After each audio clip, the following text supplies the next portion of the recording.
Masahiro Tanaka, over his last 4 starts, has been nearly perfect. He has an ERA of 1.21. Opponents have hit under 200. His whip is under 1. Tanaka lost his first game of the season on May 20th to the Chicago Cubs. He has been perfect since that start. He'll go up against the Jays for a second time this season. When we come back, it'll be Tanaka against the rookie Marcus Strowman.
Sportsnet, brought to you by the 2014 Honda Civic, Canada's best-selling car 16 years in a row, and the official vehicle of the Toronto Blue Jays, and by Home Hardware, homeowners helping homeowners with expert advice.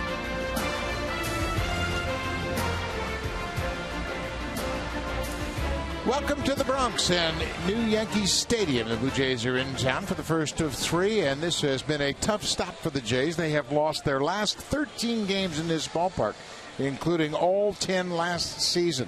So John Gibbons wants to see his club's fortunes turn around in this ballpark. Let's take a look at the lineup for tonight's game. Jose Reyes in the top of the order. His last 10 games, he's hit .366. He has done a great job of getting on base and setting the table for the big RBI guys. And there he is, Jose Bautista. He's put up big numbers against the Yankees. 19 home runs, 39 RBIs in 67 career games. The Blue Jays split the 4 games against the Orioles and enjoyed an off day yesterday. And they have a tough assignment tonight as they face Masahiro Tanaka, who gets ready for his 14th start. And Tanaka is rolling. 10 wins. That's tied with Mark Burley for the most in Major League Baseball. That .202 earned run average you see right there, that leads the American League. Picked up his second career complete game in his last start. He beat the Mariners, striking out a season-high tying 11 batters with his 4th straight start. Blue Jays know all about him. He made his big league debut against Toronto back in April, gave up 2 earned runs in 7 innings to win his first Major League game. He is a tough one. The Blue Jays are not going to – it's not going to be easy tonight against Tanaka. Defensively behind Tanaka in the outfit is Brett Gardner, a former center fielder playing left field. Jacoby Ellsbury, Gold Glover. He is next to Ichiro Suzuki, the 9-time Gold Glover. Kelly Johnson, the former Blue Jay, is playing third base. Jeter, the Gold Glover, is at short. Brian Roberts, the former Oriole, at second base. Mark Teixeira, he too is a Gold Glove winner. And Brian McCann, the free agent, to sign with the Yankees his first year in New York. At any time you talk about the Yankees' first game of the series, you got to highlight this man right here. 5-time Gold Glove winner in his last big league season. Phenomenal career coming to an end for Derek Jeter. There's the first pitch of the ball game. It is in high and deep to right and gone. Jose Reyes jumping on the first pitch. Tanaka, in his first start of the season, gave up a first-inning home run to Melky Cabrera. Now Reyes goes after the first pitch and puts the Jays out in front. First batter he faced in the big leagues, he gave up a home run to Melky Cabrera. And now, tonight, against Reyes, first pitch, looked like one of those get-me-over fastballs. I'm going to throw a strike, and Jose says, wait a minute, I had an off day yesterday. I'm feeling pretty good today. Cranks it into the seats for his 5th home run. Good start. Well, the ball has been flying all afternoon. Both clubs put on quite a display during batting practice, and Reyes jumped all over that first pitch. Melky Cabrera. As Pat mentioned, Melky was the first batter Tanaka faced in his big league career, and Melky took him deep. It was on the 4th of April at Rogers Center.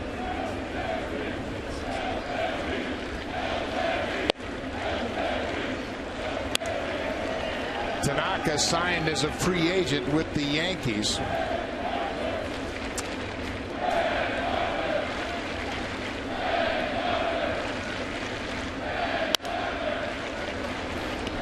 Well, you talk about that home run from Melky Cabrera. Let's take a look at it right here. Back at Rogers Center, April the 4th. Flat pitch that is up in his eyes, and he crushes it into the seats. Tanaka says, okay, things are going to be a little bit different here in the big leagues. He certainly recovered after that, and it's shot off of Tanaka, and he recovers in time and knocked his glove off. Now, Tanaka is a former catcher, so he understands a position player's mentality, and he didn't hesitate. Watch how he gets on this ball behind the mound. Doesn't panic at all. Line drive off the glove, knocks the glove off, but then comes back, picks up the ball, and makes the play. No panic. He knows he's got a lot of time because that ball came back at him very quickly. Tanaka won the Japanese League Championship a year ago. He had a perfect season. I mean, perfect. 24-0. Pitching for the Rakuten Golden Eagles. Jose Bautista, we mentioned his hot streak against the Yankees. 19 homers and 39 RBIs in 67 career games. He's hitting the ball all over the field. That's why you see that average up to 314. And I think with the Yankees now in the shift mode, that's a mistake. Jose has been taking a lot of balls to right field when he sees that. 3 infielders on the left side of the infield.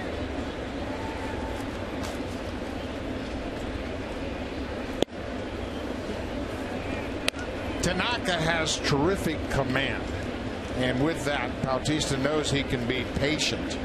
Got a 7-game hit streak. He's hit 360 over those 7 games.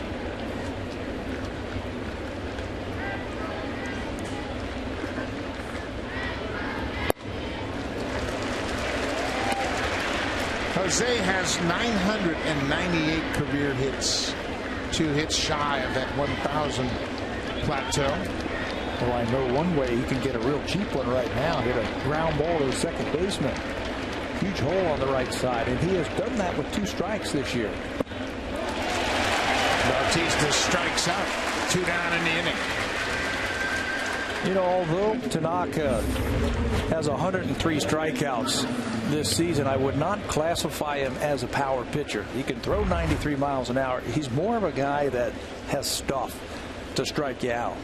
Nasty splitter, nasty breaking ball. That time he got Jose, it looked like a curveball. He has a wide assortment of pitches, and he'll mix it up very effectively. Edwin Encarnacion batting with 2 outs.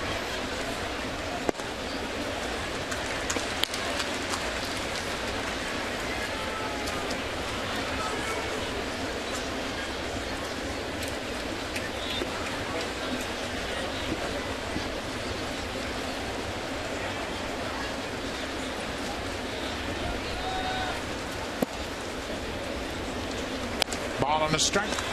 That home run, I think, has shocked this crowd at Yankee Stadium here.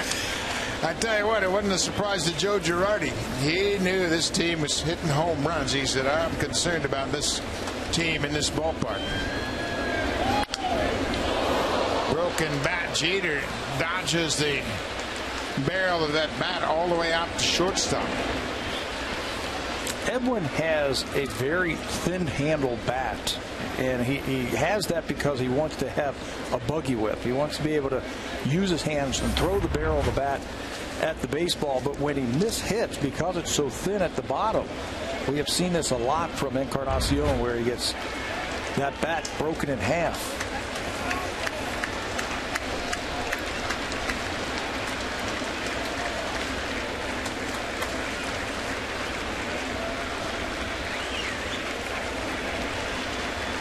One and two to Encarnacion. He takes a shot at that shift and drops a base hit into right center. Tanaka's got a wide assortment of pitches and terrific command of all of his pitches. And the pitches that he's going to get you out with, I think, are the slider and the splitter. There are the numbers. Fastball 46% of the time. He'll use that splitter 25% of the time, and that fires up to 42% with 2 strikes. That's what he's going to try and get you out with. Batters are hitting 137 against the splitter, 133 against the slider. Those are the 2 pitches he's going to use to strike you out. Brett Lawrie takes a first pitch strike. Lawrie went 1 for 3 against Tanaka in their previous meeting at Rogers Center. It's average at 238 for the season. Lawrie is 2 for 13 on this road trip.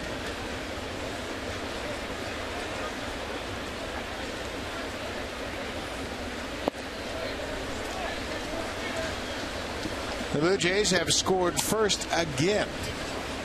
It's the 43rd time they have scored first, and they have a 30-12 record when they score first. Joe Girardi has a lot of respect for John Gibbons' Blue Jays ball club, despite the fact that the Jays have lost their last 13 games in this ballpark. This has been awful for the Blue Jays. Every which way you think you can lose a game, we've seen that over the last couple of years here. Big leagues evaporating. Tight ball games going the Yankees' way. Derek Jeter coming up with a big hit. Yeah. Shocker. How about the day we had a fly ball to the outfield in a game that the Blue Jays are winning the whole game and it got lost in the sun inside the park, grand slam. Yep. We've seen that one here too. A little bit of everything. Blue Jays lead at 1-0. First pitch of the ball game. Jose Reyes hit one deep into the seats in right.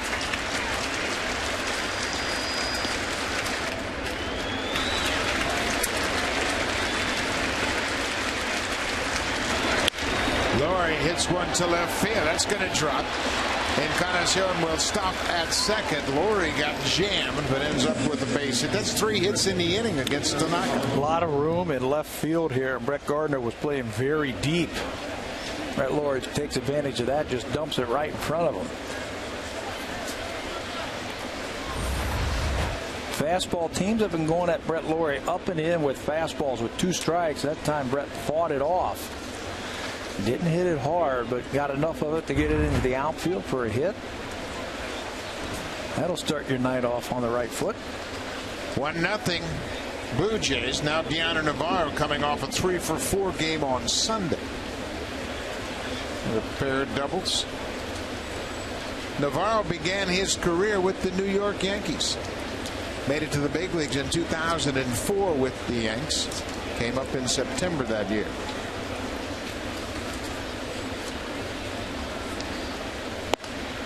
Goes after the first pitch, and he's way out in front.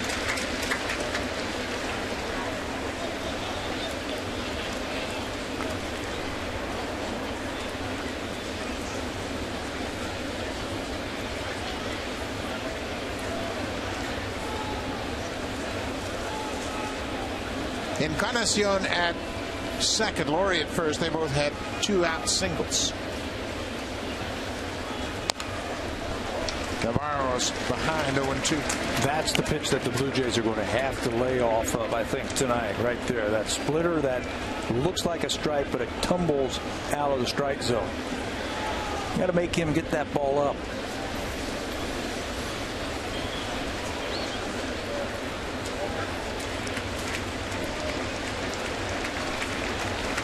That is the game plan that Kevin Seitzer has put together.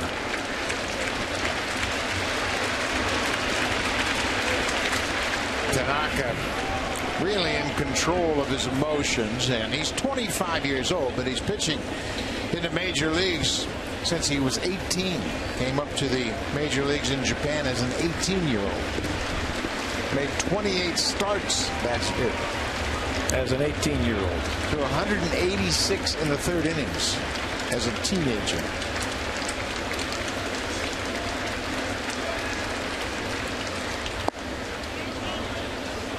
Down in the dirt.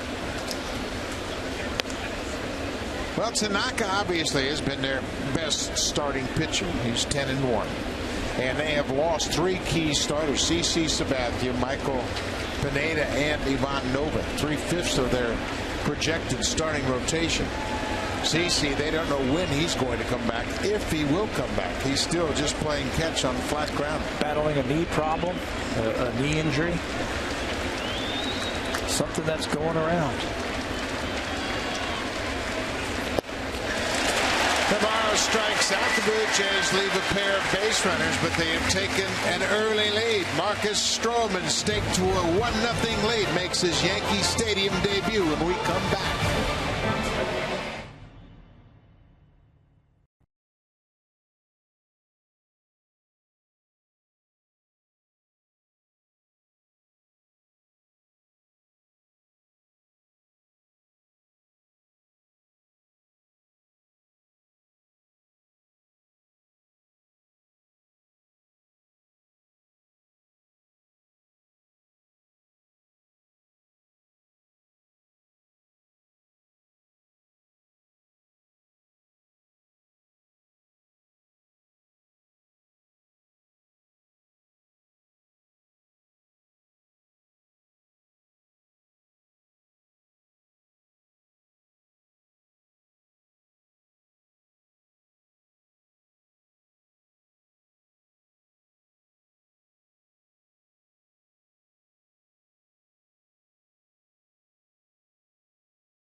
Is watching his son make his first start. He grew up about 60 miles from here out on Long Island, and you can see the father, just a couple of days after Father's Day, is very emotional right now as he watches his 23-year-old son make the start against the New York Yankees. Take a look at the Yankees lineup. Top of the order is Brett Gardner, who's always been a problem for the Blue Jays. And then you got the future Hall of Famer Derek Jeter. In his last 6 games, he's hit .435, 10 for 23, 2 doubles and 3 RBIs. And right behind him, Jacoby Ellsbury, the former Boston Red Sox, is now with the Yankees. And he has hit the Blue Jays hard this season. 7 for 14 with a pair of doubles and an RBI. This is a tough lineup for the Blue Jays, and they have been tough in this ballpark. And a veteran lineup, too, at Marcus Strowman will face tonight as he gets ready for his 4th career start. First on the road right here at Yankee Stadium. He has pitched 6 innings in every start this year, giving up a total of 5 runs. He has done a good job putting that starting rotation. And I think even though he's pitching against the Yankees, close to his hometown, I don't think it's going to affect him. I think he loves these type of challenges. He looks to be more relaxed than his father. Here's the first pitch for Strowman, and is outside to Brett Gardner.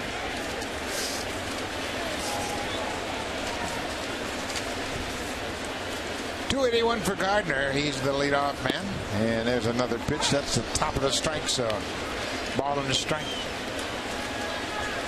I imagine first time through the lineup against this veteran Yankee team, they're going to wait out Marcus Strowman, see as many pitches as possible to get an idea of the kind of stuff he has. Marcus Strowman, since he has started, he's made 3 starts. The one thing that he has been consistent with is the fastball down. Right now, those 3 pitches were all upstairs. Might suggest that he's a little bit overamped. A little excited right now, trying to throw it through the catcher, but you don't want to do that. There's a good breaking ball, and Strowman's ahead 1-2. We mentioned Brett Gardner against the Blue Jays. He's got a .337 career average. He has always hit well against the Blue Jays, no matter where they play. Check swing, and it's a foul. And he's an ideal leadoff hitter. If you want some speed, he can give you some speed. If you want a guy who can take a lot of pitches and see a lot of pitches for the first batter, he can do that. He's always among the leaders in the American League in pitches per plate appearance. He's got a .351 career on base percentage. 1-2. Fastball is fouled back. 95 on the heater from Strowman. And Gardner does this as good as anybody right here. Foul off very tough pitches. Keep that bat alive. You make a good pitch on him, and he's got a knack of just slicing the ball foul. Another pop up. This one's into the seat as well. Last time out against the Minnesota Twins, Strowman was battling the flu, and he didn't have his best afternoon. He went 6 innings, allowed 3 runs on 9 hits. But one thing he hasn't done since he's moved into the rotation, he hasn't walked anybody. Just 2 walks in his previous 3 starts. Here we go again. You're right. Throwing up before the game last time out there, and he went out and gave the Blue Jays 6 innings.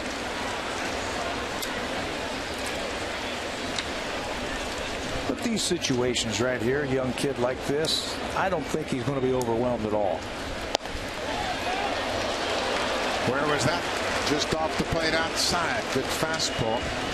This is just what the Yankees wanted right here from their leadoff hitter facing Strowman for the first time. This is going to be the 10th pitch of this at bat. Fouls off then another pitch. The one thing that we haven't seen going back to his last start that we saw in his first start was that good curveball. He threw a great curveball against the Royals in his first start. Hard, nasty breaking ball.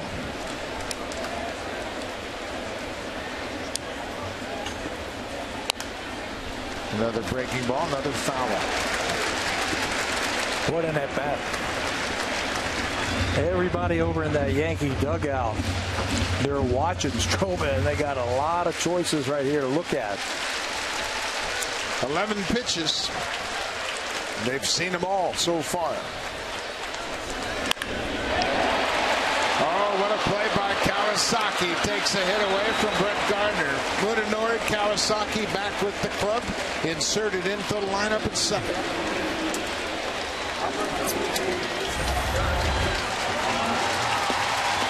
Kawasaki playing second base, and when you come up, you want that first one hit right at you. Get it out of the way, and he does it in fine fashion by making that play. It looked like a base hit by Gardner.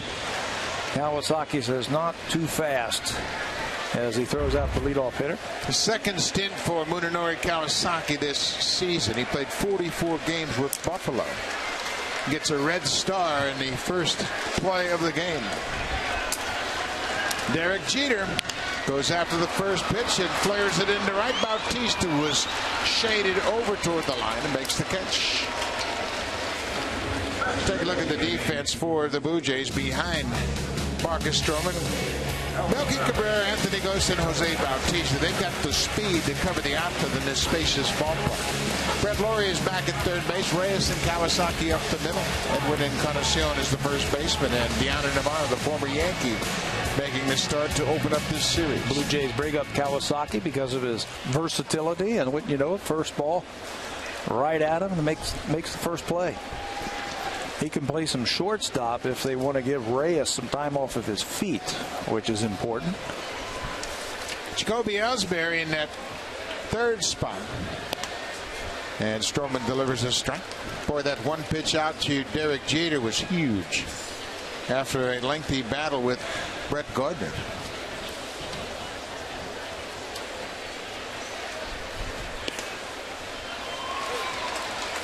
Now there's where Strowman should live, right down there at the bottom of the strike zone. And for the most part, that's where he has been using his fastball.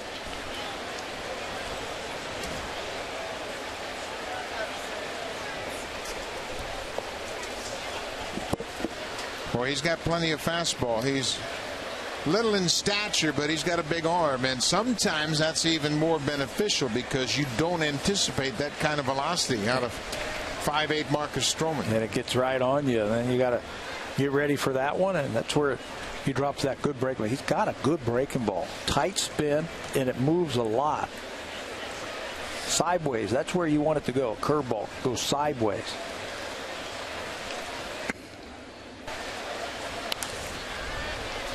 Strowman has 3 different breaking balls. He throws a cutter, a slider, and a curveball. And when he goes down to warm up before the game, he will just kind of evaluate all three of those breaking balls, and so far it doesn't look like he's got confidence in the curveball. Last start he didn't break out that curveball to the middle innings. Here it comes now. There it is, and he gets the strikeout. First curveball he's thrown tonight results in a strikeout. His dad Earl pleased with the first inning of Marcus Strowman.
Sportsnet, brought to you by the 2014 Honda Civic, Canada's best-selling car 16 years in a row, and the official vehicle of the Toronto Blue Jays.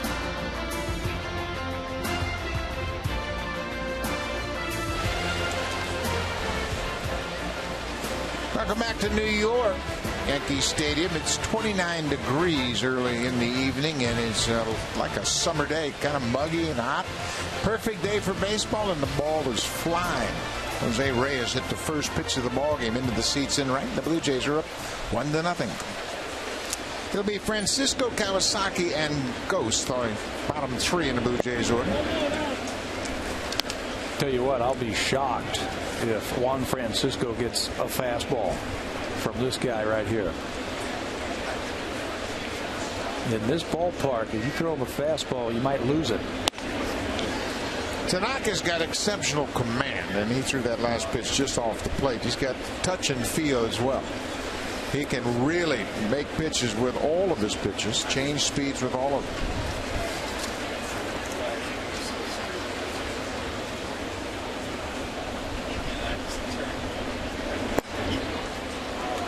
That's not a strike. No, it's not. And they have called it a strike early in this ball game. Jose Bautista got one that looked like it was under the knees, called a strike. Jordan Baker's the home plate umpire tonight.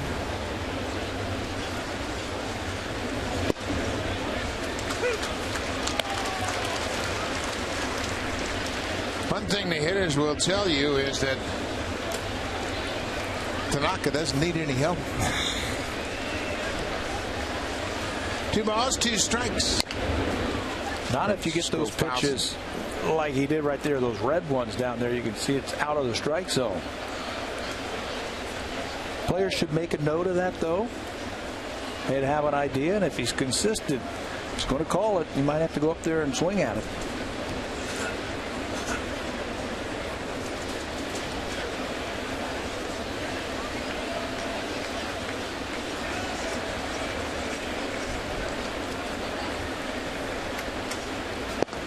There's that good splitter. Starting out in the bottom of the strike zone and disappeared. That's 3 strikeouts already for Tanaka. He's got one, a slow one that he'll throw to get over. And then when he gets to 2 strikes, he'll hump up and throw it 87 miles an hour, that splitter. And as a hitter, you read fastball, you think it's a fastball. By the time it gets to the plate, it disappears on you. American League ERA leaders: Masahiro Tanaka at 2.02, Scott Kazmir, Yu Darvish, Mark Burley is fourth, and then King Felix Hernandez is fifth in the AL/EAR leaderboard. ERA leaders are dominant pitchers for sure. Munenori Kawasaki. Kawasaki came out onto the field about 3:15. Ichiro Suzuki was taking batting practice, and they had another reunion. They were teammates in Seattle 2 years ago.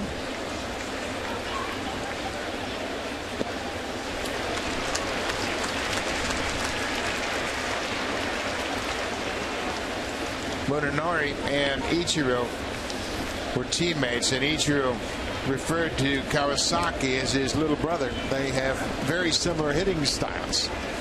It's his idol right there. Ichiro is Kawasaki's idol. And if you're wondering if he has faced Tanaka before, Kawasaki has. In fact, he's got 18 hits off of him. Strike three. Fastball at the knees. Blue Jays come into Yankee Stadium in first place, 4.5 games over the New York Yankees. The Orioles lost last night down in Tampa Bay, and they are just a game over 500 at 5.5 back. Red Sox 8.5, and the Rays 13 back. So the Blue Jays on this 10-game road trip have split the first 4 games of the trip. They'll play 3 here in New York and 3 more in Cincinnati before they head home. And they will play the New York Yankees when they get back. And to a man, when you talk to him, and you talk about the excitement about being in first place, to a man, there's so many more games to go. It's so early in the baseball season. All they're concentrating on right now are doing what it takes to win a game that day. Concentrate on that day to try and win a ball game. Don't think about the standings or who's chasing who or who's behind you. Just how am I going to beat Tanaka and the Yankees tonight? Take care of business. 2-0 to Anthony Gose. Now 3-0.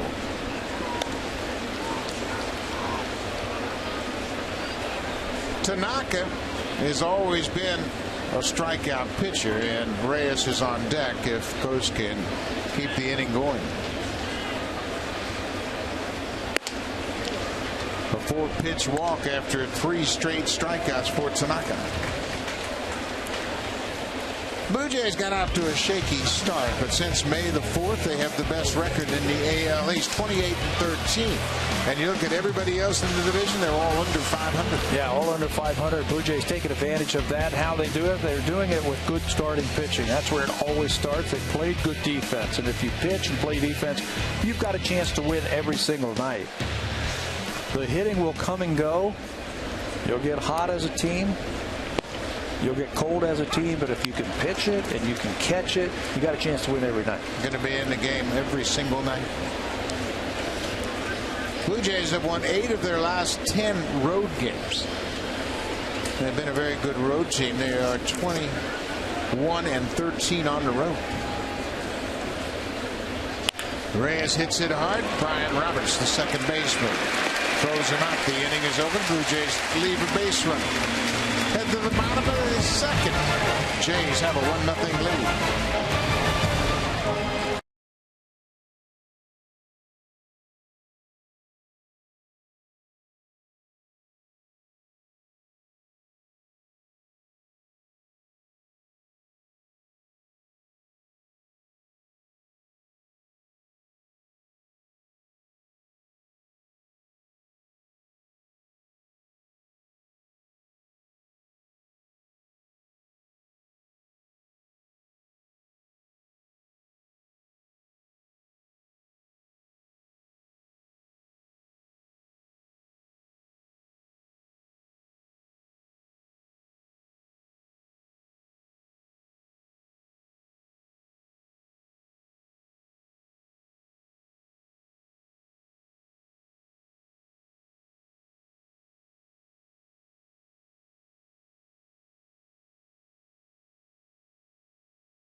every angle of the Toronto Blue Jays. Breaking news, photos, videos, and tweets. A one-stop shop for everything Blue Jays. The Blue Jays Rundown only on sportsnet.ca. And if you check out the Rundown right now, you'll see there's a lot of discussion about the Blue Jays optioning Steve Delabar to AAA.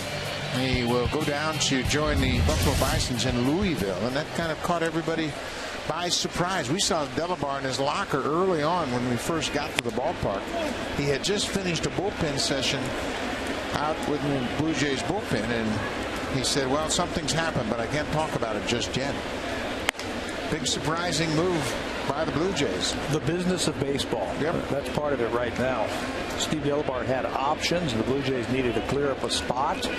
Gibby's been going with a hot hand of McGowan and Cecil and Luke late in a ball game. And if you have options, they certainly don't want to lose a player when they want to send a guy down. He had an option. Steve was the choice. And he understood that, too. He understood that that's part of the game of baseball. He's also going to go down there and fix some mechanics. He felt like he had some mechanical problems in his delivery. He was inconsistent in his command and with his split. Edwin Encarnacion takes away a hit from Mark Teixeira. Edwin was positioned toward the line. They know Teixeira is a pull hitter as a lefty bat, and he was camped right up in line. They've got three infielders on the right side for this reason right here. You see Teixeira's got that swing where he goes around the ball and really pulls it. That time he pulls it right into the glove of Edwin Encarnacion. One down, catcher Brian McCann. That replay showed a great illustration of the hooking action that you get on a baseball when a left-hander gets out in front like that.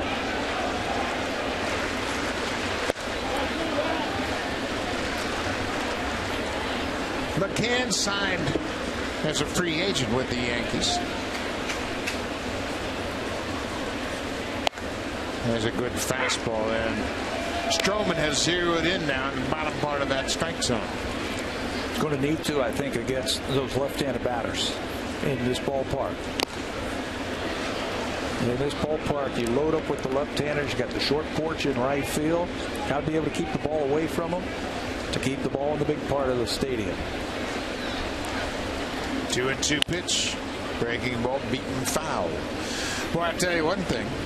If you look at the body language of Marcus Strowman, he feels pretty good about what he's featuring right now.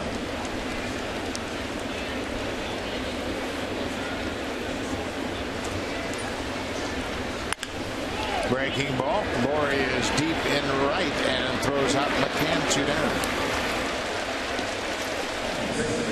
Well, McCann and Carlos Beltran signed in the offseason as free agents, and it was an expensive addition of both of these two key players. And the idea is let's load up on some left-handed hitters. Beltran's a switch hitter. Try to get some offense going with this team. This was a bad offensive team last year that the Yankees had. And I think injuries have hurt him a little bit older. Teixeira has spent some time on the disabled list. Carlos Beltran has spent some time on the disabled list with an elbow injury. Beltran was Rookie of the Year with the Kansas City Royals in 1999. He's driven in 100 or more runs 8 times in his career. Plus, he has the added attraction of having played for the Mets for 7 years. He knows this market. Knows the market. He's an outstanding baseball player. He's 37 years old now. He comes out of Puerto Rico. Second round draft pick of the Royals in '95.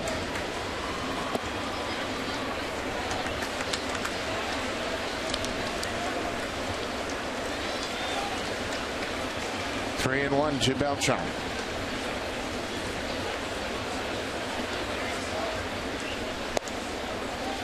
A 2-out walk. Looked like a changeup. Marcus Strowman grew up in Medford, New York, about 55 miles out onto Long Island. A lot of family and friends here. Got a chance to meet up with everybody. This is on his way to the bullpen to warm up for the game. Photo op. See all the friends. That's his father right there last time. And now some concentration.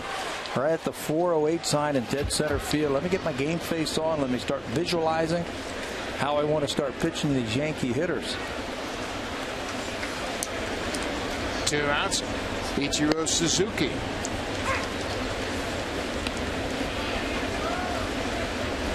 Once again, that average over 300, and he just keeps rolling along. Suzuki's now 40 years old. He's a career .319 hitter. He has 2,781 hits in the big leagues. Another 1,278 hits in Japan. And one more hit, he'll surpass Ken Griffey Jr. for 49th place in Major League Baseball history. And how old was he when he finally got over here? 2001. Bouncing ball. Kawasaki throws out Suzuki. The inning is over. Yankees leave a base runner. When we come back, it'll be the former Yank, Melky Cabrera, leading things off. Jose Bautista, then Edwin Encarnacion. The Blue Jays with a 1-0 lead.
And we thought we'd go back and show you some other Pacific Rim pitchers that have enjoyed success in their first 13 Major League starts. Yu Darvish at 8-4, Daisuke Matsusaka 7-5, and Hideo Nomo 6-1. So Tanaka, I think, has blown all those guys away with the great numbers, the sheer numbers, leading American League in earned run average at 202. He has also struck out 100 batters through his first 13 starts. He's the 5th pitcher since 1900 to strike out 100 batters or more in the first 13 Major League games, and Hideo Nomo had the most. He had 119 strikeouts in those first 13 games. Melky Cabrera takes that curveball for a strike. Cabrera knocked the glove off of Tanaka in his first at bat. He had a line drive right back to the mound, and Tanaka was able to recover in time to throw out Melky.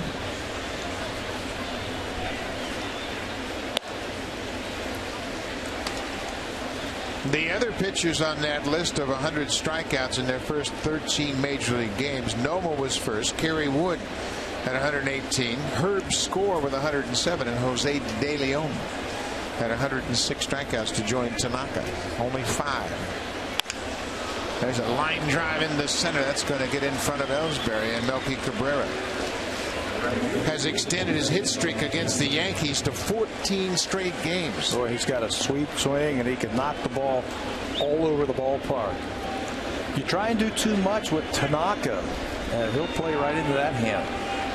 Tied Melky stay right with that pitch away from him, shot it the other way.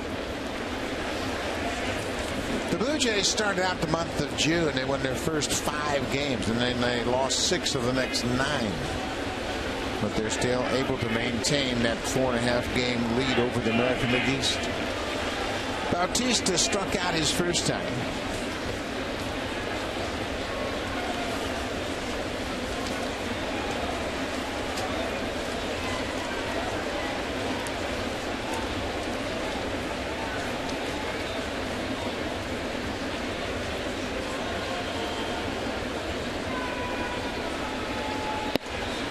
Tanaka is a complete pitcher. He understands the running game. There have only been 4 attempts against him all season long. We saw his fielding prowess in the first inning. And what position did he used to play? Catcher. Yeah, he understands it.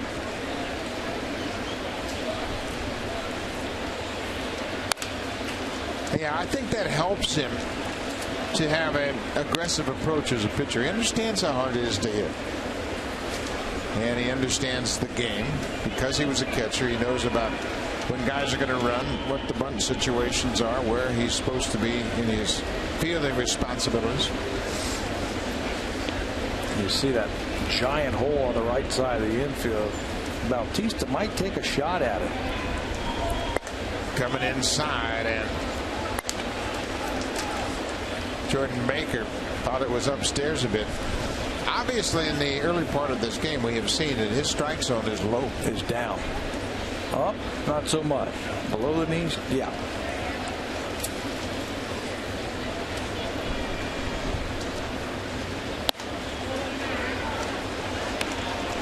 Two and one.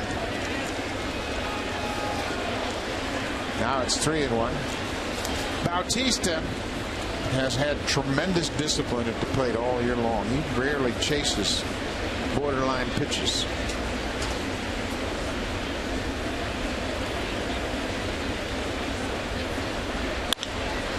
Bounced foul outside of third. When you go up to the plate and you have the type of discipline that Jose has had this year, it tells me that he's had a plan. He has an idea of what the pitcher is trying to do to him. Disciplined enough to lay off of those borderline pitches. It's a big pitch right here.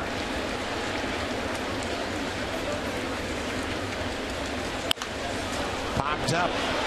Kelly Johnson, the third baseman, into foul territory. Stays with it, and Bautista's retired. 1 out. Let's check in with Jamie Campbell.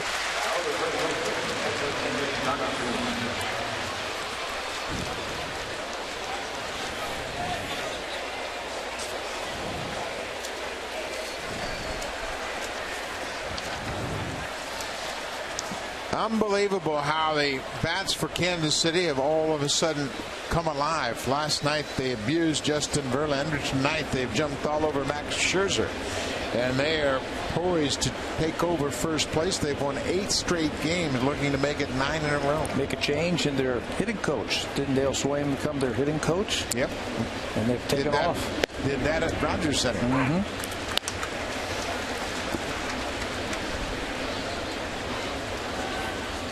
The Blue Jays have forced Tanaka into a lot of pitches early, something they've done consistently all year long. This will be his 49th pitch of the game. Encarnacion had a single to right center his first time up. He got hit by that pitch.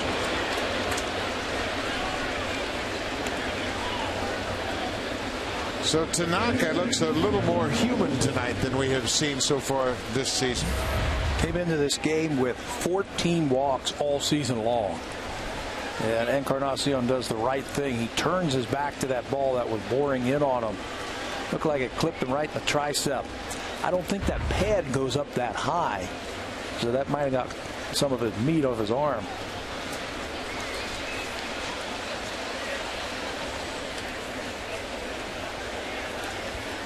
So runners at first and second for Brett Bloor. He had a single to left field against Tanaka back in the first. Blue Jays lead it 1-0. Jose Reyes with a leadoff home run.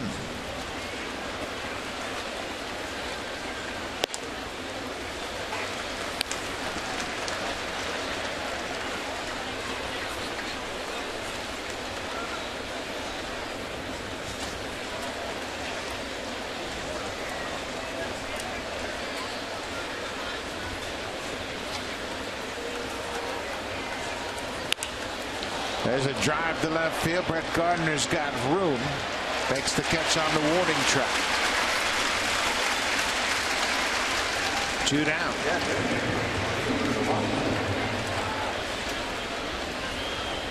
Gianni Navarro will come to the plate. Navarro struck out to end the first.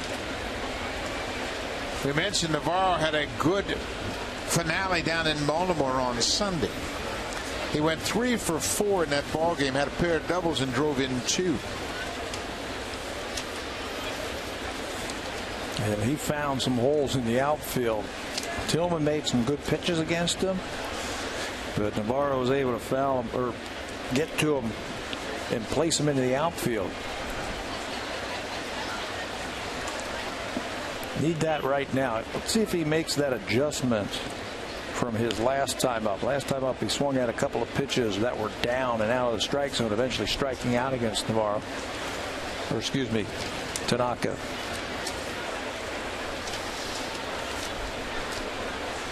Navarro with those 2 ribbies on Sunday now has 26 for the season. Melky Cabrera at second, and Encarnacion at first.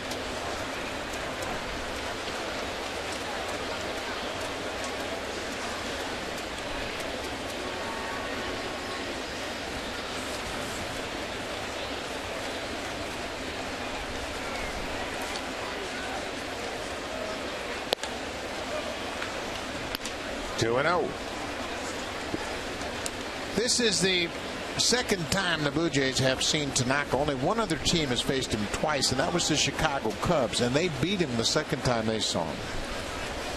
So Blue Jays have a little bit more information against him this time than when he made his major league debut.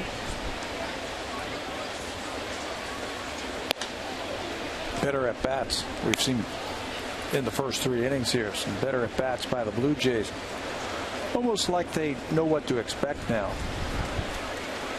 Kevin Seitzer with his notepad perched on the top of the railing there. He is well prepared. He has prepared his hitters consistently all season long. 3-0 pitch to Navarro. Breaking ball. How about that? He's got so much confidence in all of his pitches that he can drop that breaking ball in there on a 3-0 count. 3-0 breaking ball.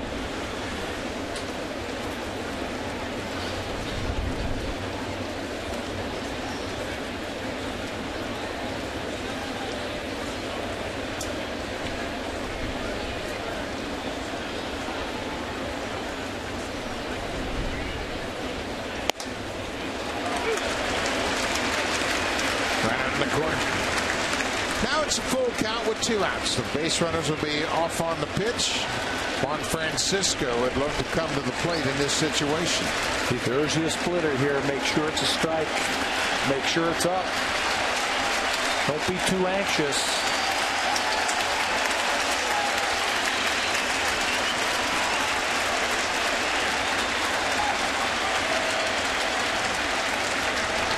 There go the runners. There's that splitter. Out of the strike zone. Navarro strikes out for a second time. The Blue Jays strand a pair of base runners. Marcus Strowman back out for the 3rd.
World Cup is in full swing, and be sure to catch the replay of Belgium-Algeria tonight at 11:30 Eastern on Sportsnet East and Ontario. Great soccer action in every World Cup pool, so make sure you check it out tonight. The replay of Belgium-Algeria at 11:30 Eastern on Sportsnet East and Ontario. Well, Blue Jays have a 1-0 lead. Marcus Strowman making his first start here at Yankee Stadium, a place that he visited as a youngster. Always talked to his friends about the possibility of coming here to Yankee Stadium and pitching against the Yankees. And here he is. It'll be 8-9-1 for New York. Brian Roberts, the switch hitting second baseman, takes a strike.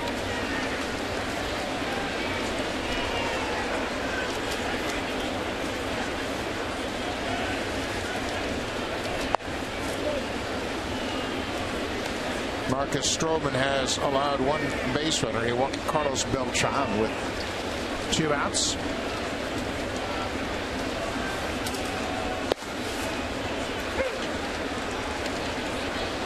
Brian Roberts is just 2 hits shy of 1,500 for his career.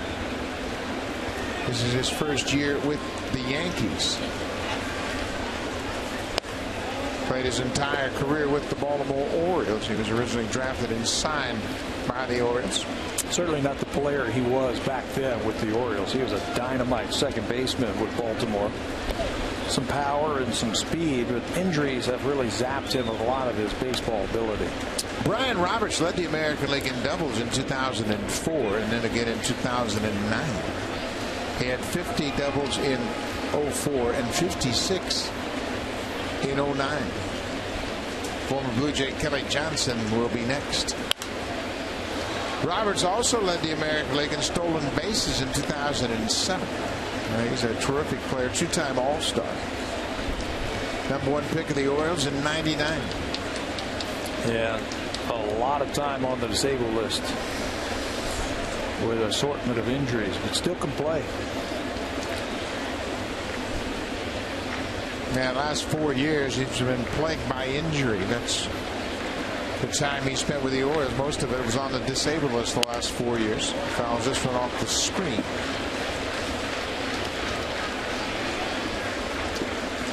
But the Yankees a little bit long in the tooth when you look at the lineup they run out there every day. Brian Roberts is now 36. Joe Girardi knows that their team is aging. Derek Jeter is 39. He'll turn 40 on the 26th of this month. Reyes on the dirt near second base makes the catch. Roberts retired. Let's check in with Jamie Campbell.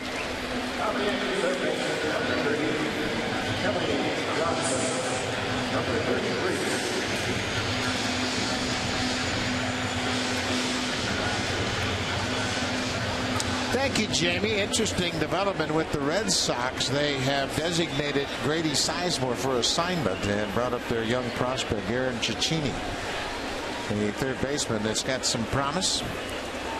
So it's interesting. The Grady Sizemore experiment didn't really get off the ground. But the Red Sox are scuffling. John Lester, 1 hit in 3 innings tonight, and Phil Hughes is his mound opponent. You just know those big teams like that, the Yankees and the Boston Red Sox, if they continue to go along playing 500 or below, they're going to try and do something. Try to make a trade, try to bring up a young player. Well, that's what the Red Sox have done. Just a little spark, maybe some youthful enthusiasm will get them going. That's too bad about Grady Sizemore. A few years ago, before all the injuries that he has had and the knee problems and the elbow and back problems, he was one of the best players in the American League. A multi-dimensional star for sure. Can hit for power, steal bases. Former Blue Jay Kelly Johnson is playing third base tonight. Johnson played 175 games with the Blue Jays in 2011 and 2012. Drives this one to right. Bautista got a good break. It's past him all the way up to the scoreboard. Kelly Johnson will coast into second with his 8th double of the season. It comes with 1 out. That's the first hit off of Marcus Strowman. Looked like Jose had a beat on that ball. He got a good break on it, but it got down quickly. Turns the fastball over, and Kelly Johnson's always been able to hit a fastball. Pulls this one. Jose goes over and just got out there too quickly. If it had a little bit more air underneath it, Jose would have run that one down. First hit of the night for the Yankees. He comes with 1 out in the 3rd. Just the second base runner. Back to the top of the order, Brett Gardner had a terrific at bat against Strowman in the 1st inning.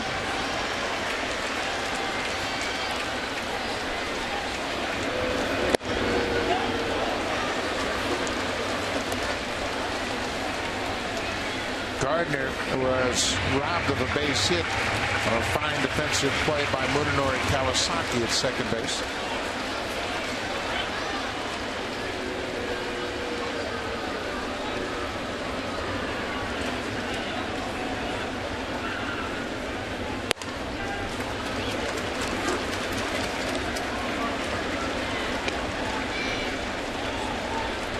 This is where a young pitcher can lean on a veteran catcher like Deanna Navarro. Just trust his judgment.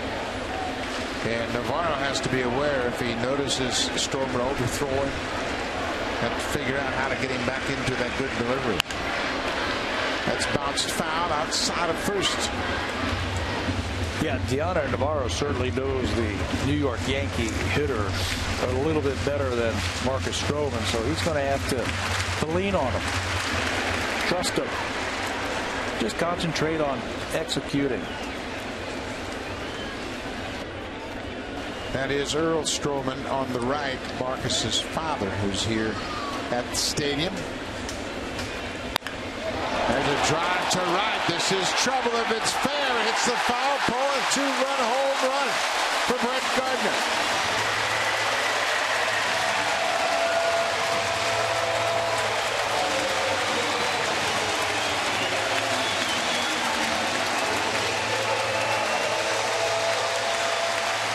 That's Gardner's 7th home run against the Blue Jays in his career, his 6th of the season. Coming into this game, his best numbers have been against the Blue Jays for some reason.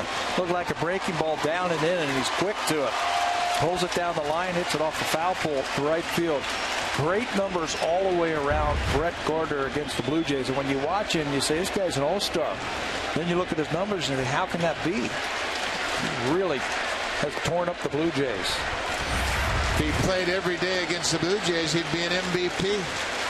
This home run hits right off that foul pole down the right field line.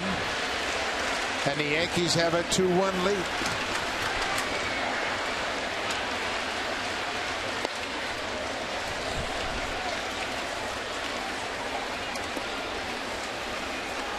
Derek Jeter flew out to right his first time up.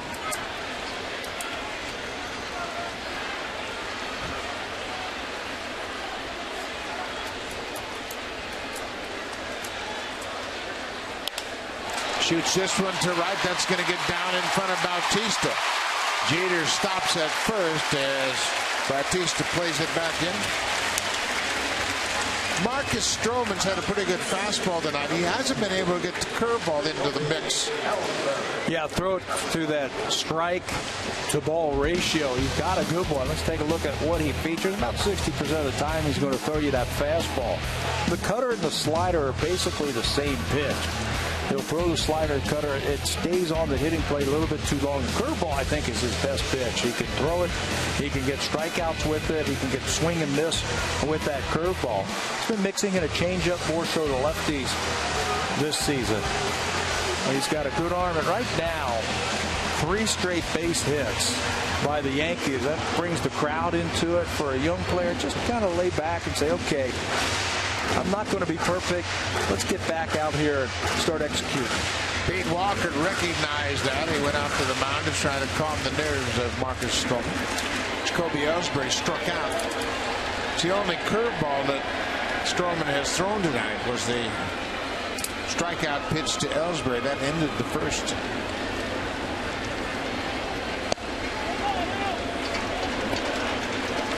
See, Deanna Navarro, the catcher, really taking his time to throw that pitch back. That suggests that he doesn't necessarily agree with that last call. We've seen a called strike a couple of times tonight. Not so here.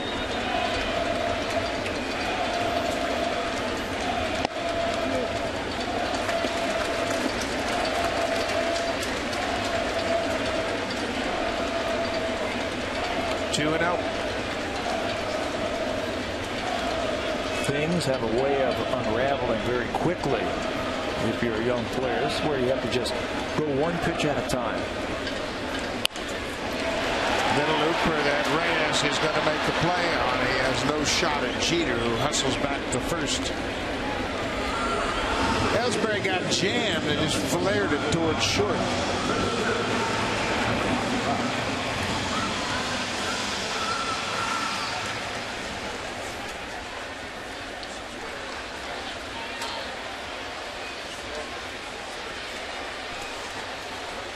So there's 2 outs. Mark Teixeira hit a bullet his first time up, but it was right to the first baseman. Now Encarnacion's holding Jeter up. So if he hits that same pitch, it'll be over his head indirectly. Yeah, that'll be an extra base hit. Unless Brett Lawrie can get over there because he's playing short right field. That's as deep as I've ever seen Brett. Teixeira fouls it straight back over the screen. You can see Brett Lawrie in short right field. Line drive over Encarnacion's head. Brett still might have a play.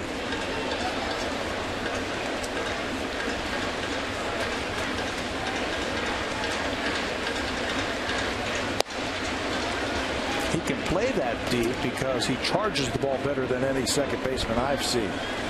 Or an infielder. On a ground ball, he charges hard and then breaks down and makes the play.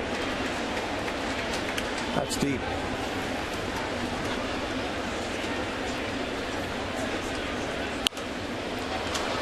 Fastball upstairs. Teixeira was able to foul it off. 1 ball, 2 strikes. The Yankees have taken a 2-1 lead here in the bottom of the 3rd.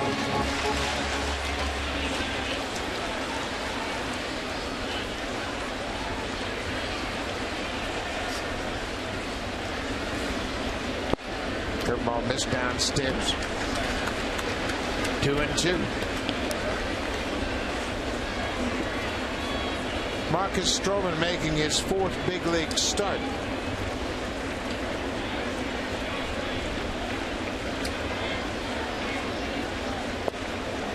Now it's a full count. Jeter at first base will be off on the pitch. Catcher Brian McCann is on deck. Encarnacion has moved behind Jeter.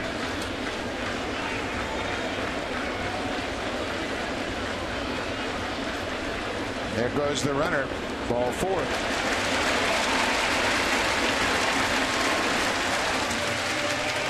So second walk of the night comes with 2 outs.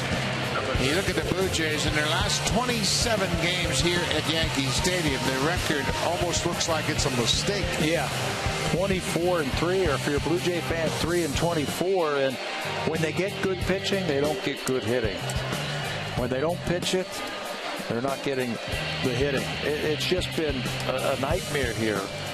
And the Yankees, they've had good teams over the last few years. So, you know, not like they're playing a bad team and getting beat. They're playing a very good organization.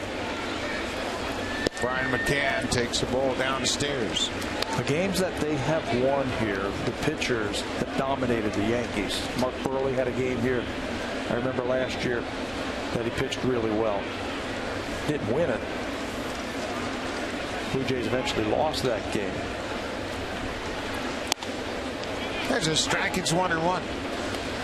Well, the one thing that was consistent with the Blue Jays Yankees series over the last 2 years was Mariano Rivera. The Yankees always knew they could hang in there, take the lead late, and then it was automatic. Number 42 wouldn't save it. Not the case any longer. 2-1.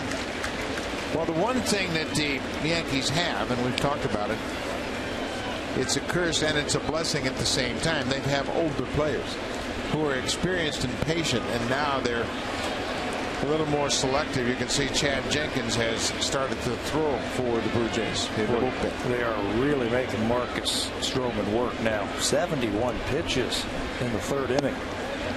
And they're not afraid to take those borderline pitches.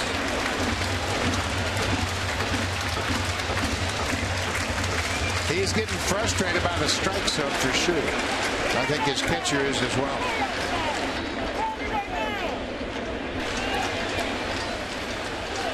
Three and one to Brian McCann, 2 on.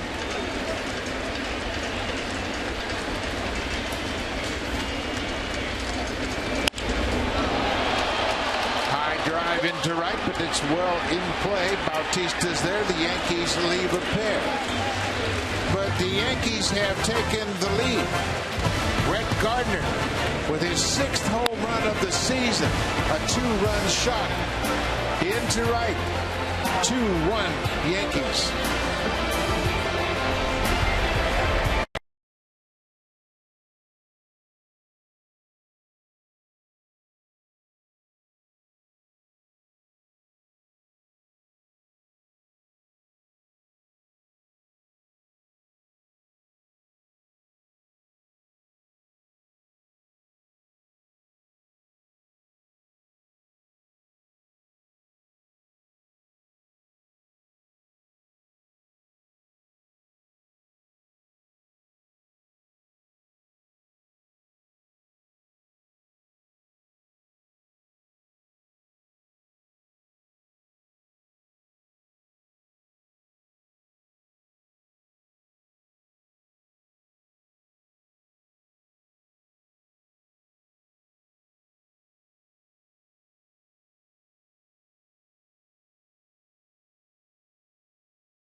The All-Star game in Minnesota.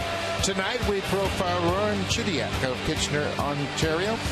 Roland grew up learning English as a second language, which inspired him to help others. He has worked on anti-bullying efforts and has received a Best Practices Award from his teaching associates. Roland, we thank you for the impact you're having on today's youth. Voting ends June 30th. Fans can vote at BlueJays.com. Send the teacher to the All-Star game.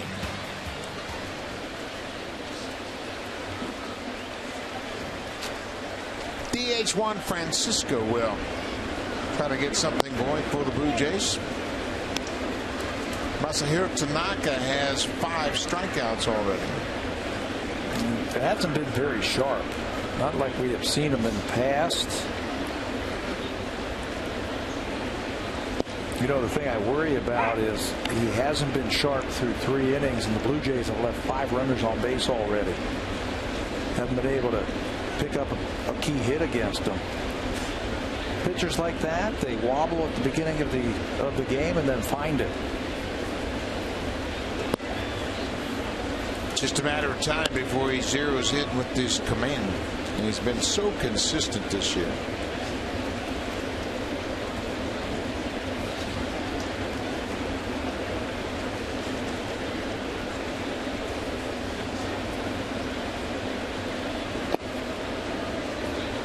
And ball in there. Now it's 3-1.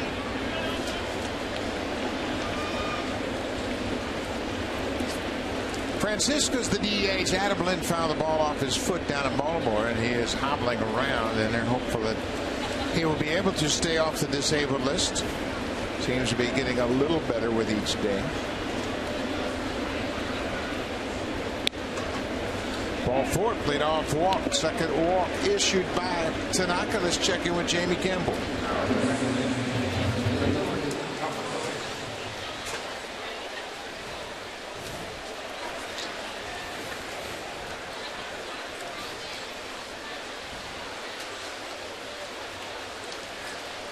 Thank you, Jamie. And the Orioles are welcoming back Miguel Gonzalez, who's starting in that game. Former Oriole Eric Bedard starting for Tampa Bay, and he's been charged with 5 earned runs over 3 innings. Chris Davis, number 12 for the season. It's Kawasaki. It's a dangerous team, I think. Baltimore Orioles. They get that pitching situated. They can certainly hit. Blue Jays saw that when they spent their time down in Baltimore the last 4 days. They have a good defensive club. They have a powerful lineup, much like the Blue Jays lineup. They got some bad news today concerning Matt Wieters. Matt Wieters will have Tommy John surgery, and his season is done. That's unfortunate. I think it's bad for baseball when you lose star players like that for the season. It's tough on the Orioles, of course, and now they're going to lean heavily on Caleb Joseph and Nick Hundley.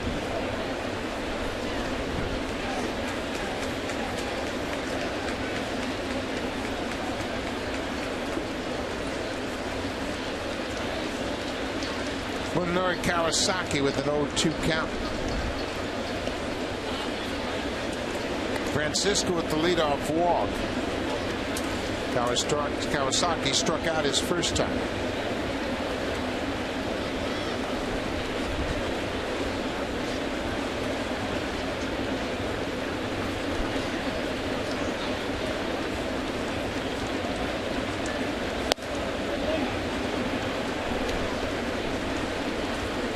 One ball and 2 strikes.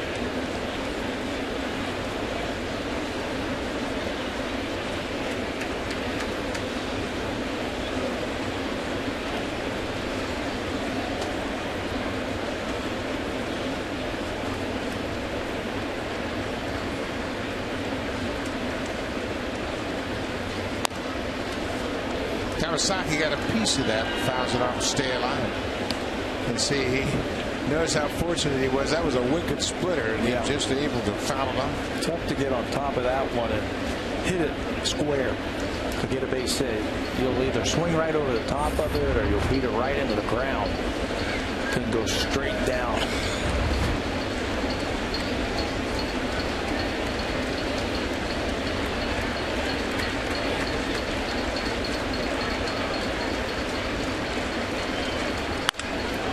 Drive down the right side, but that's going to hook foul and bounced out of the seats back onto the playing surface. Masahiro Tanaka in his rookie season is tied with Mark Buehrle for the most wins in the American League. They both have 10 wins. Tanaka's lost once, Buehrle's lost 3 times.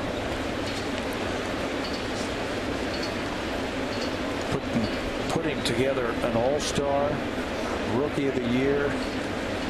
I mean, he or Mark Buehrle should be starting the All-Star game if it started next week. Kawasaki putting up quite a fight against Tanaka. Well, that's what he does. That's what Kawasaki does. He always has high pitch at bats, slaps the ball where it's pitched. And you can see he's trying to figure out what Tanaka's going to use to get him out.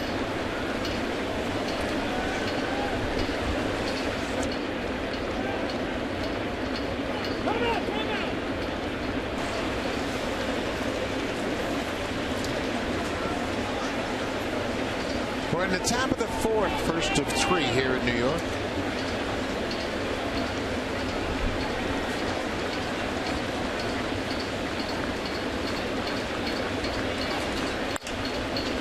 This is lifted down the left side, and that's going to be out of play.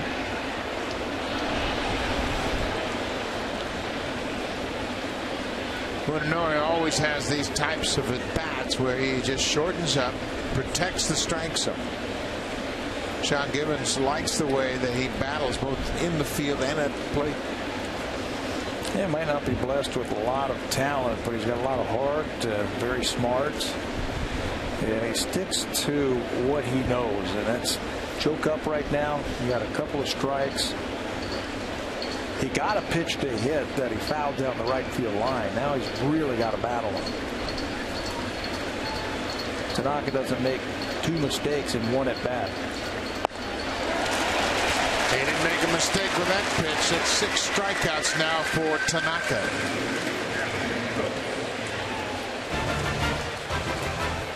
The 2014 Honda Civic, Canada's best-selling car 16 years in a row, and the official vehicle of the Toronto Blue Jays.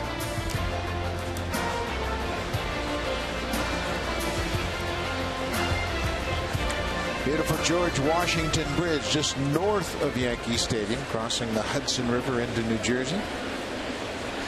1 out. Anthony Gose goes after the first pitch. Brian Roberts goes to Jeter at second. Back to first. Not in time.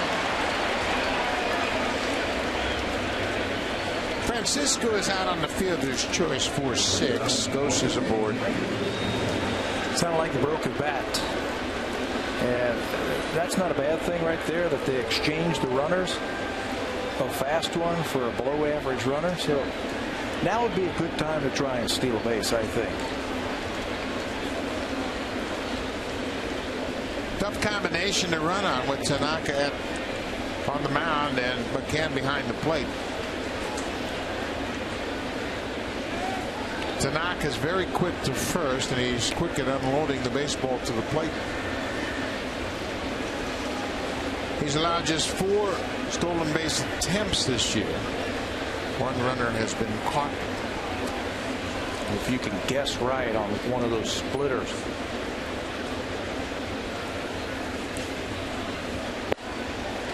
That winded a good one to run on right there. Reyes was guessing he was going to get a fastball. No, he got his 1 fastball on the first pitch already. He homered on the first pitch of this game tonight. His 5th home run of the season. It's his 2nd home run in the last 11 games.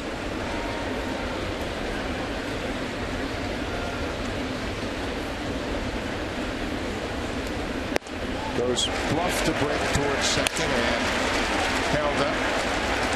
Reyes swings right through it. It's 0-2.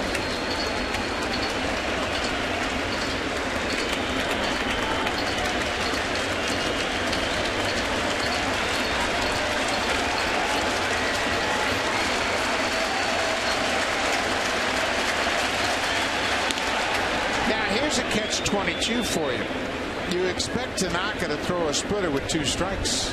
Pretty good time to run. But it's 0-2. They can always pitch out. They've got plenty of pitches to work with. Yeah, they can take a shot at fastball up and away.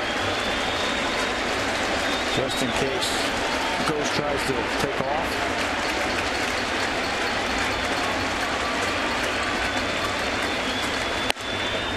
Fastball up and away. And now you got to think, here comes the split. You go fastball up and away just in case Gose is thinking he's going to throw him a splitter, and it's an easier pitch to catch and throw on.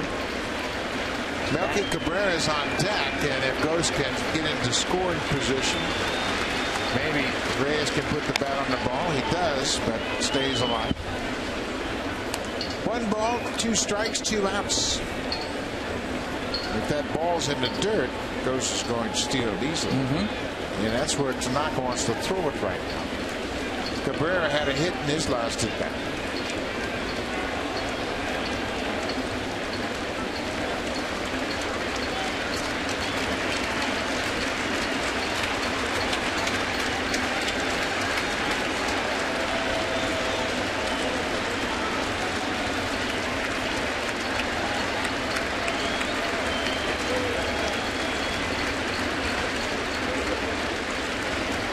There goes Gose. Cut on and missed. Reyes strikes out. That'll end the inning. 2 more strikeouts in the 4th. Tanaka has 7 through 4 innings.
Jays, Kevin Seitzer, and Kevin Masahiro Tanaka is one of the best in baseball. What makes him so tough? Well, he mixes his pitches really well. He's got great command of his fastball. He sinks it, he cuts it, and then he's got the split that he throws to get me over, wipe out, and then he's got a good slider that he mixes in as well. So, and then that occasional slow curve. So he's going to come at you with a lot of different weapons, mixes them up, in and out.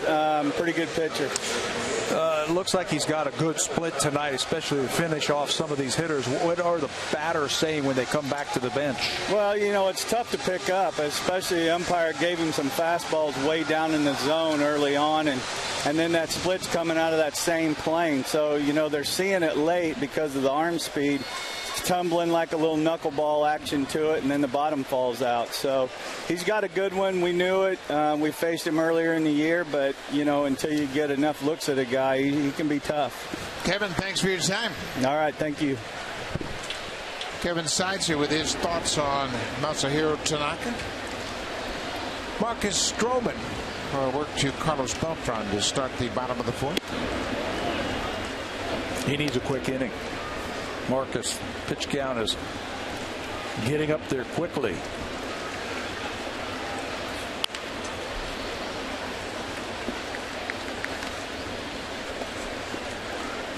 They gave up 3 hits in the third inning, including a 2-run home run to Brett Gardner. Kelly Johnson got the first hit off of Strowman with 1 out in the third.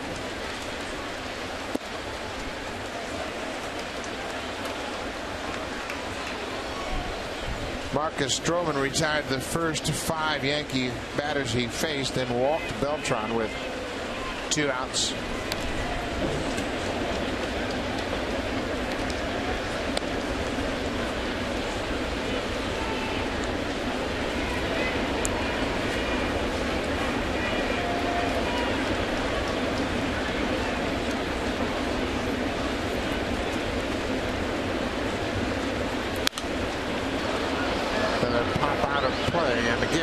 Seeing these veteran Yankee hitters spoil those borderline pitches. Yeah, and that's why it's so tough to pitch against these guys. You think you have them out, think you make a good pitch with 2 strikes, they foul it off and live for another day. Now they have the ability to battle with 2 strikes. You can see the numbers for Beltran. 364 career homers. He's been involved in 2 July trade deadline deals. See Jeter and Brett Gardner talking about the breaking ball, a little short and hard cutter. Gardner with the 2-run home run. Jeter had a single to right his last time up. Jacoby Ellsbury has gone 0 for 2 with a strikeout. Another long extended at bat by the Yankees.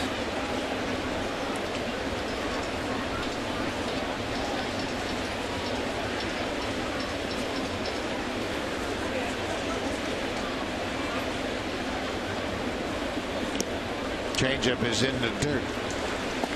Full countdown.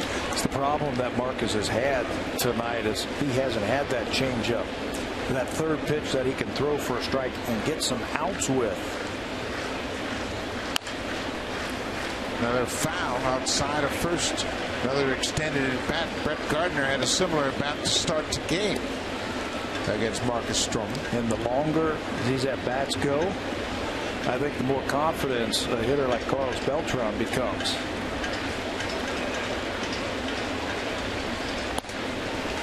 Leadoff walk. Third walk of the night issued by Marcus Strowman. Number 31.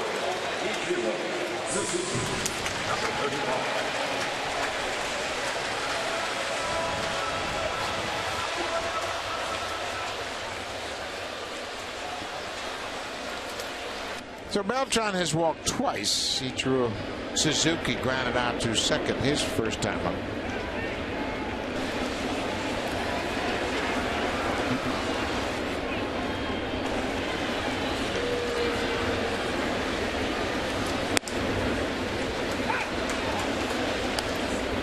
First pitch strike as Strowman gets ahead. Aaron Loop is now up. We saw Chad Jenkins last inning. Kelly Johnson's a lefty. Gardner's a lefty. So John Gibbons is thinking a couple hitters from now.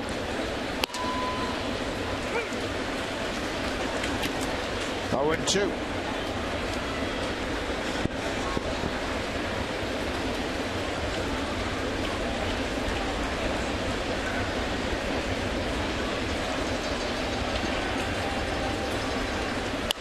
Ichiro fouls it off again. Another good example of veteran hitters not trying to do too much with 2 strikes. That's probably the biggest difference between the minor leagues and the major leagues. Hitters, they don't go down easy. I mean, they make you work. Even if you make a good pitch, a lot of times they're able to get something on it, keep the at bat alive. Well, young hitters have a tendency to panic when they get 2 strikes. You know, I'm just 1 strike away from striking out. Veteran hitters know that you got to throw me a strike. As long as I'm patient and don't chase anything out of the strike zone, I'm going to be okay.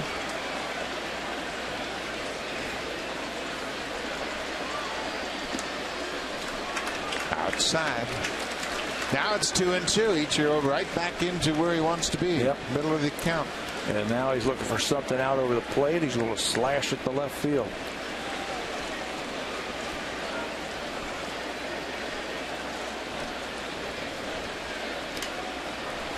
Wow, he fouled that ball right off his foot. The breaking ball down and in. He's been swinging a hot bat lately. Ichiro, a couple of hits on Sunday. This is a breaking ball right here, right off the instep. Right here. And he walks it off. Ichiro was 2 for 4 with a run scored in Sunday's loss at Oakland. He is tied with Ken Griffey Jr. for 49th place on the all-time hits list. 2,781 hits. Got to the major leagues here in the United States when he was 27 years old.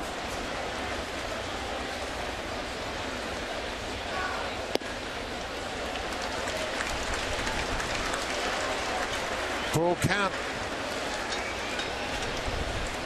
There you see the active hits leaders. Derek Jeter tops. Alex Rodriguez, of course, not currently active. Suzuki, Beltran, and Abreu. Suzuki strikes out. When you look at the overall career of Ichiro Suzuki, he's in impressive company. Pete Rose is the hit king, 42.56. Ty Cobb, 41.91. But when you put Ichiro Suzuki's Japanese hits together with his hits in the major leagues, he's over 4,000. Just 3 players ever in the history of this game to get over 4,000 hits. I told you he was 27 years old when he came to the States, and he's getting closer and closer to 3,000 hits. Brian Roberts popped out to the shortstop his first time up.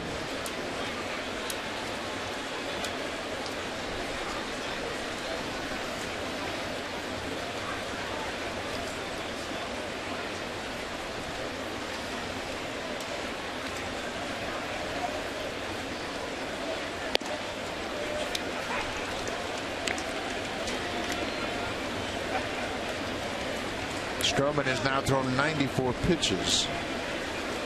Like to be around 15, 16 pitches per inning and gets you deep into a ball game.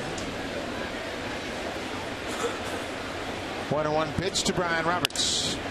Hits this one into right. Bautista is moving to his right.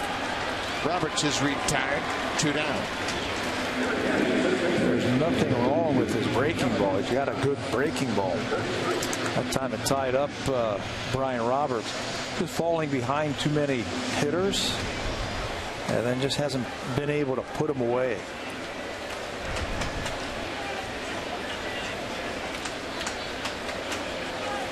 Kelly Johnson got the first hit of the night for the Yankees. It was a 1-out double in the 3rd. He scored on the home run by Brett Gardner.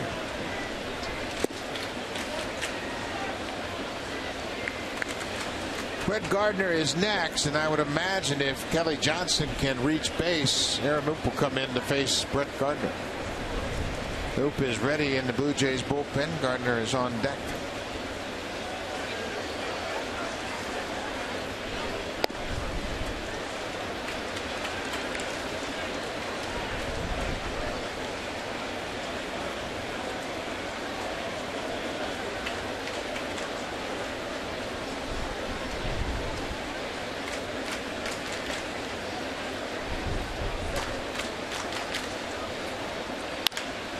Kelly Johnson singles into center. He's 2 for 2 tonight. And here comes John Gibbons. He's made the call for Aaron Loup. Kelly Johnson knocks Marcus Strowman out of the game. Just the 4th hit that Strowman has allowed in his debut here at Yankee Stadium. Not exactly what he was hoping for. So he will hand the ball over to the manager and leaves with a couple of runners aboard.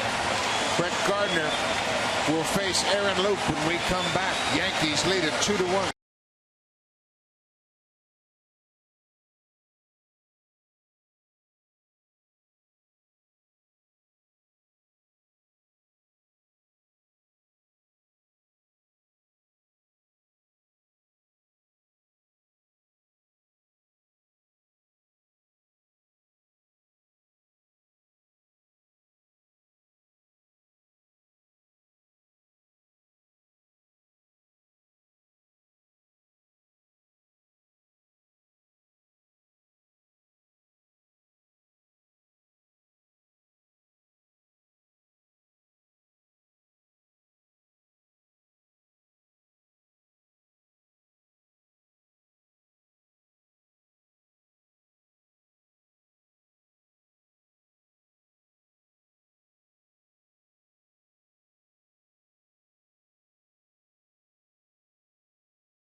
The Red Sox playing center tonight.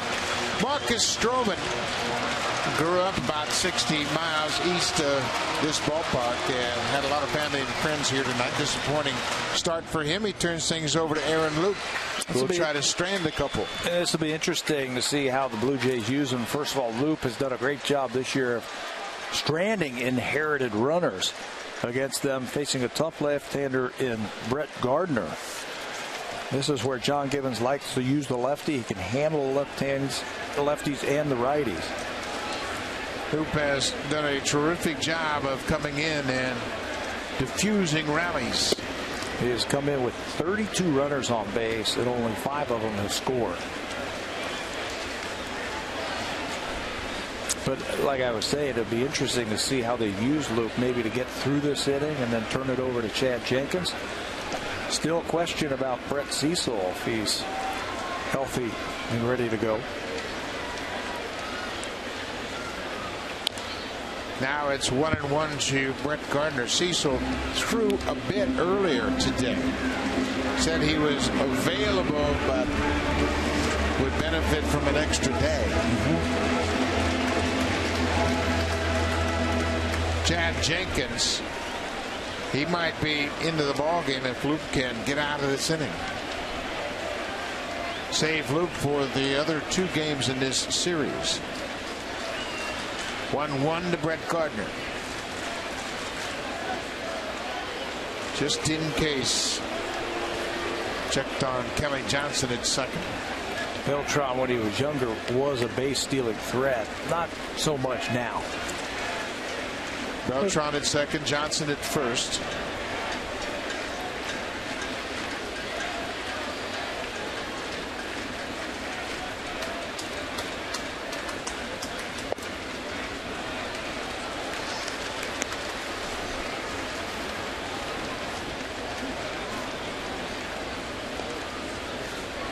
Loup is making his 20th appearance against the Yankees. They have seen him a lot.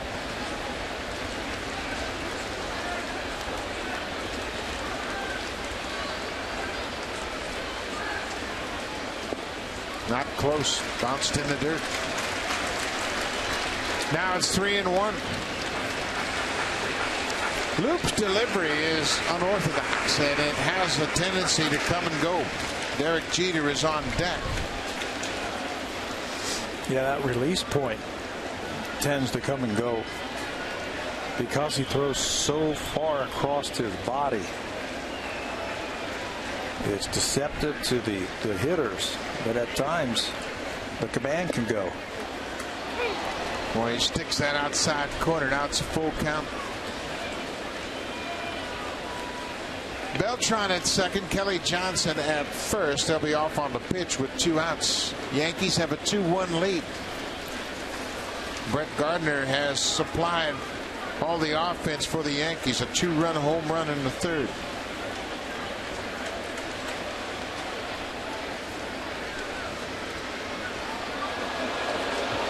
Loop had the inside move, and Beltran broke to third, but he got back quickly.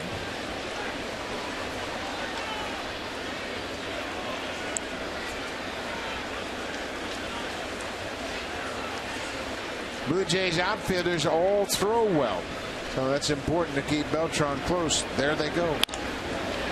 Laurie at third base, wide of third. He'll throw Gardner out, and Luke does his job. He strands 2 more. Blue Jays have some work to do. They trail 2-1. Now it's time for a Blue Jays Central update. Here's Jamie Campbell and Greg Zahn.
With a base hit back in the third inning, he extends his personal hit streak against the Yankees to 17 straight.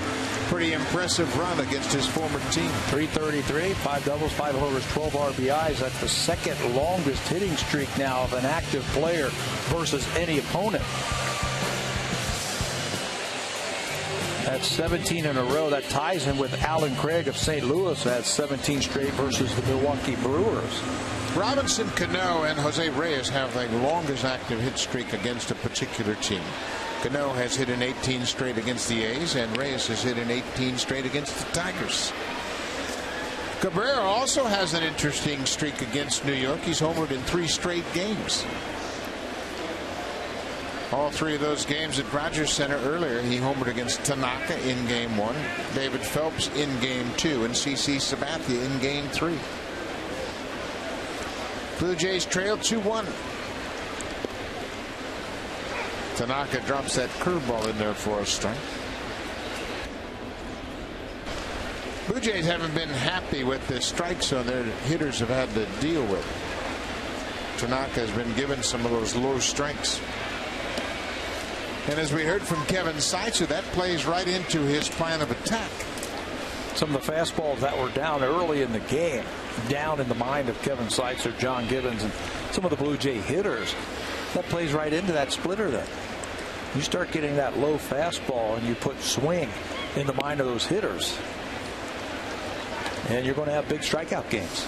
Yeah, and that's the determining factor. If that fastball is called a strike low, then you can rarely take that splitter that's going to be in that same area. And he says that splitter comes right out of the same arm angle as his fastball.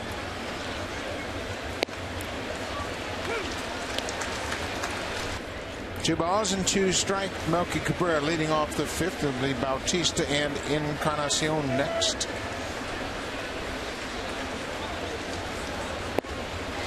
There's that splitter out of the zone, but you can't lay off. That's 8 strikeouts now for Tanaka. The 2014 Honda Civic, Canada's best-selling car 16 years in a row, and the official vehicle of the Toronto Blue Jays.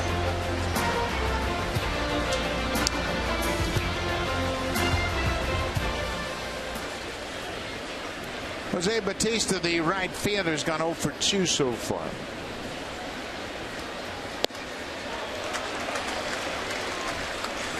Tanaka is so unpredictable. He rarely falls into a pattern of pitches. And he's got a wide assortment of pitches that he can throw up at you. That time that looked like the breaking ball. Comes with the split. His off-speed numbers have been outstanding this year. Batters are hitting just 151 off of the off-speed pitch. It's one of the best batting averages against in the big leagues.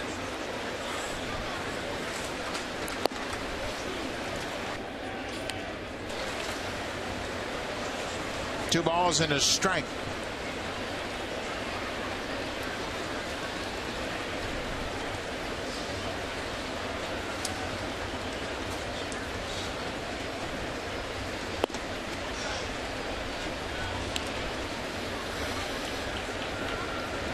Now 3-1. Derek Jeter is playing in the hole, and he really leans in there to see if he can see that sign. Give him an idea if it might be a pull situation. There's a breaking ball for a strike. Now it's a full count. You can see where he's playing. He gets the sign. He'll also give his third baseman a heads up if it's an off-speed pitch. Full count to Bautista. Good slider down and away. Another strikeout. Marcus Strowman made his first start here at Yankee Stadium, and it's not one he'll want to put down in his memory bank. He goes 3 2/3. He gives up 2 runs on 4 hits, a 2-run home run to Brett Gardner in the third. He got up to a good start, retired the first 5 batters he faced, but he ends up throwing 98 pitches in 3 2/3. Yeah, that's the big number right there in that column. 2 very long at bats, one against Brett Gardner, one against Carlos Beltran. Really upped that pitch count and knocked him out of this ball game.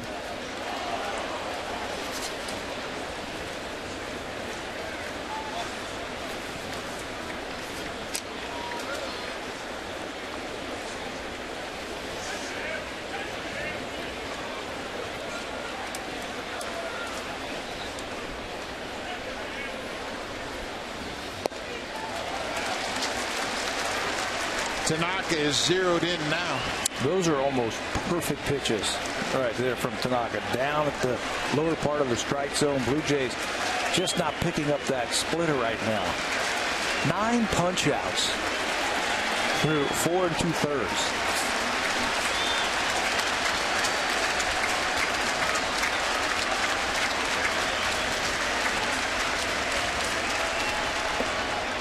Tanaka has recorded 4 double-digit strikeout games in his first 13 starts. In his last start against Seattle, he had 11 strikeouts. That ties his season high. He also had 11 against the Angels.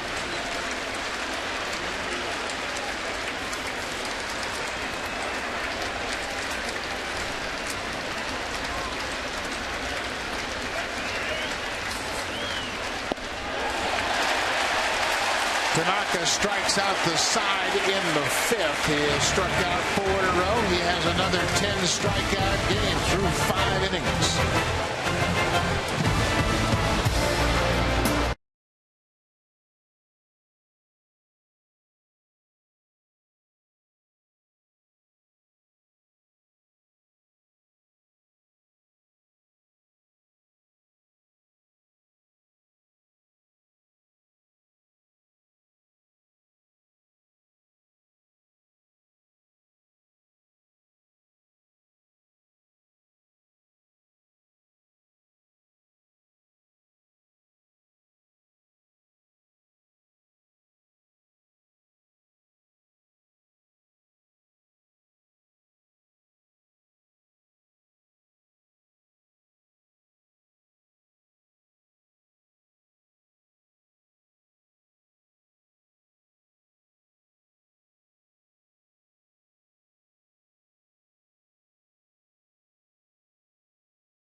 Of the most hits with one team in baseball history. The great Stan Musial of the St. Louis Cardinals had 3,630 hits. Yaz in Boston had 3,400 hits. And Derek Jeter, he's the all-time hit leader for the New York Yankees. He's played his entire career here with the Yanks. He's got 3,381 career hits. How about that list right there? That's a lot of hits. And Tony Gwynn, losing him yesterday, that was a heartbreaker. 54 years old, Tony Gwynn passed away, and it's unfortunate. We have had the loss of 2 young former players in Bob Welch and Tony Gwynn over the last week. The thing about great players is they make the game, which is so difficult, look so easy. And Tony Gwynn made the game look so easy. The great ones do. He played it with passion, and it looked like it was effortless, but he was well prepared. He's the first hitter that I can recollect really studied video. He took a videotape machine with him on the road, and he would look at pitchers and pick up tendencies, and he became the master of the 5.5 hole, he called it, the hole between the shortstop and the third baseman. Peter pops this one up over near the dugout, and that'll be in the seats out of play. But Derek Jeter will retire at the end of this season. You see his career numbers. It's incredible how consistent he has been throughout his career. This is his 20th year, and it'll be his final season.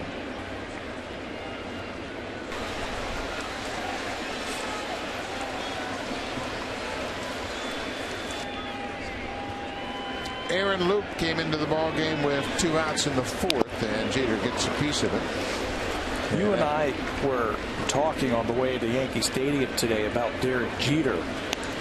We were talking about how he's going to retire at the end of the year, and 5 years from now he'll be eligible for the Hall of Fame. And I posed the question to you, do you think he will become the first player to be unanimously voted into the Hall of Fame on the first ballot? Well, he certainly deserves to be. If he isn't, that nobody ever in the game of baseball will. Yeah, but there's always those writers that just have that attitude. Well, nobody deserves to go in unanimously. I believe Tom Seaver has the highest votes, and he came the closest. But I think the voting system is flawed. I think there are a lot of people that get a right to vote that don't see games nowadays. Yeah. This guy is a lock. And if you find something to keep him out of the Hall of Fame just because it's the first vote, yeah, that's not right. No. How about being different and doing the right thing, right? Well, Derek Jeter, he has 5 World Series rings. He has been the captain of the Yankees. He has the most hits in Yankee history. I mean, he has done everything asked of Derek Jeter. He's now 39 years old. He's a 13-time All-Star, 5-time Gold Glover, 4-time Silver Slugger, and he's in a unique class of hitters when you look at the Yankee captains: Lou Gehrig, Thurman Munson, Don Mattingly, and Derek Jeter, and he's been the captain since 2003. Yeah, great Yankee teams, great Yankee dynasties. He's one of 4 in the history of this organization, and he doesn't take that lightly. Little chopper up the third baseline loop, a desperation throw, and Encarnacion does a nice job to come off the bag and make the play. Another hit for Derek Jeter.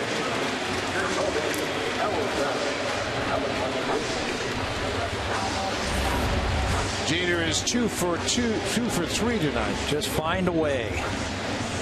Taps it out in front of home plate. Desperation play by Loop, and you can see it going away. He just couldn't get his feet underneath him to set up and make a strong, accurate throw to first base. And Jeter's got another hit. We mentioned Jeter in the sentence with Tony Gwynn, and the only player to reach the 3,000 hit milestone in fewer games than Jeter was Tony Gwynn.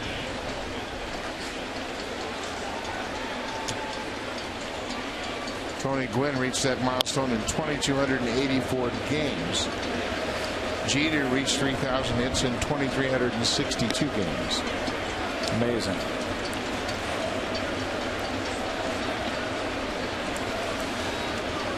Jacoby Ellsbury has gone 0 for 2 so far tonight.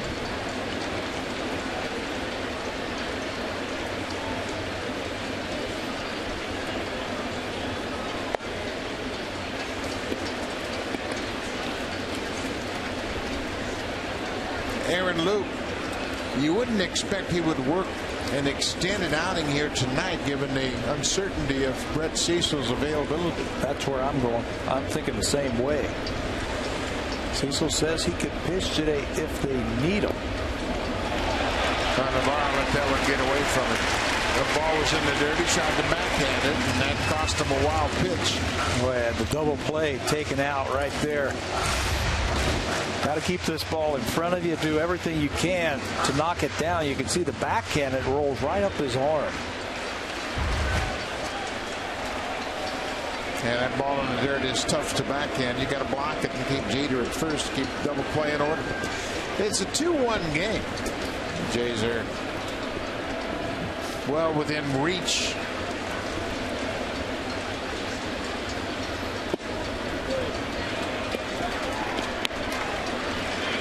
Jacoby Ellsbury has always hit well against the Blue Jays. He hit .420 against the Jays in 2011.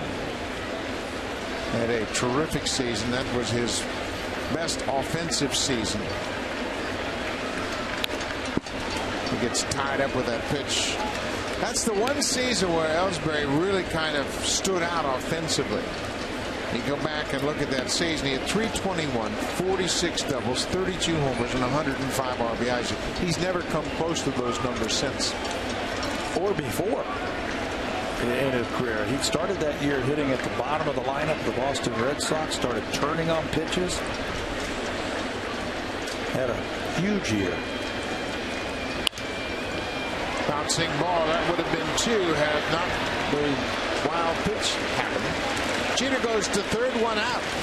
One thing that has always been important for Arnoop is his changeup, and it can neutralize right-handed hitters and lefty hitters, and this is the grip he uses. And notice the pinky on top adds control, and then the three fingers, the other three fingers reduce the velocity of that pitch. You throw it as hard as you can. You can see he's jammed it back into his fingers. Get it off the palm, get it back into the fingers, and then throw it with the same arm speed as your fastball, and the thing just dies out front of home plate. Mark Teixeira, switch hitter, turns around and bats from the right side for the first time. Teixeira has lined out and walked. Infield is in.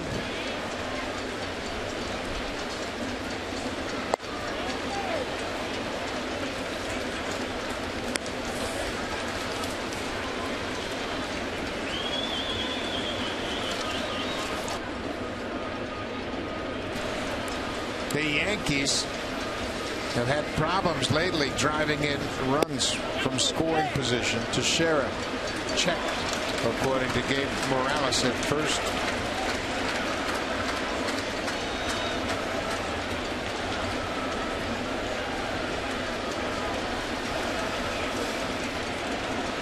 Two balls and a strike. Jeter at third.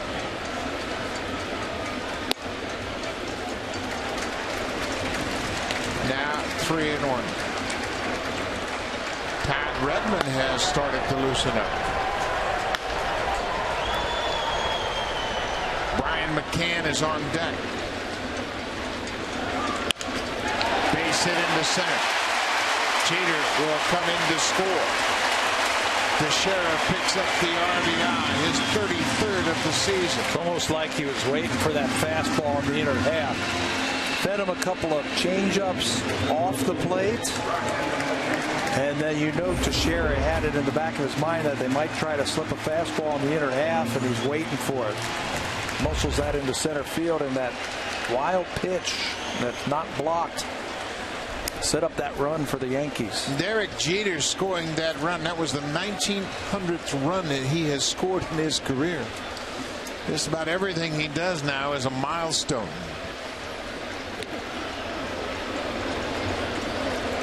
Brian McCann squared around the bunt. He fouled the ball and it hit the umpire. Jordan Baker trying to walk it off now, and Girardi's asking if that hit McCann. And Baker saying, I don't know if it hit him, but it hit me. It sure hit me. Joe Girardi is going to come out and ask a few questions. Let's see from the replay. Fastball in. Looked like it hit him on the arm. And now they're going to go to the review. Girardi's looking back at the dugout, trying to get confirmation that they have the video review. They can review this play. Hit by pitch is reviewable. Girardi's waiting on the dugout. Tony Pena in communication with their video team. And Girardi just waiting now to get the thumbs up or thumbs down. Doesn't take long to roll this back right here. Tries to get out of the way. That one's not a very good angle to tell if it hit him or not. Something. Well, how does Navarro miss that? Yeah. Unless it ricochets off of him. And they didn't see anything conclusive enough to challenge the play. So they'll save their review. Girardi does not challenge the play on the field, so it goes as a strike. It's 0-1 to Brian McCann. Yankees have scored a run here in the fifth. They've taken a 3-1 lead.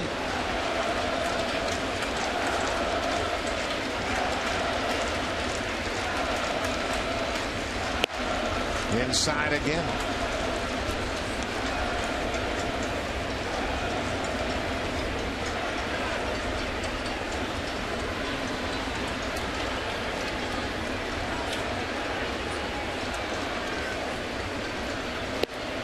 There's a breaking ball strike.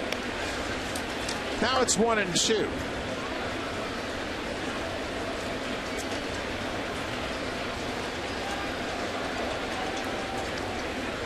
McCann has hit .268 against lefty pitching. Another breaking ball on the inside corner, strike 3. Luke with the strikeout. Second out of the inning. Having trouble with the fastball, the changeup, so let's go to the breaking ball. And that one locks up Brian McCann as he is punched out. Carlos Beltran will bat right-handed. He too is a switch hitter. He has walked twice tonight. There's that changeup we showed you the grip for. Luke misses with that first pitch to Beltran. It's a good pitch against a right-handed batter, especially if you're locked in on that fastball.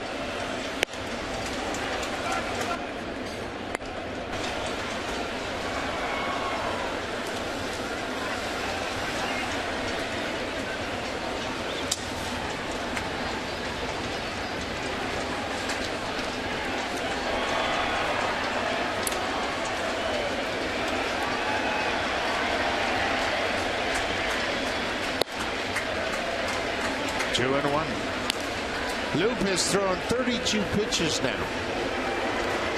So you would be hard pressed to bring him back tomorrow, no matter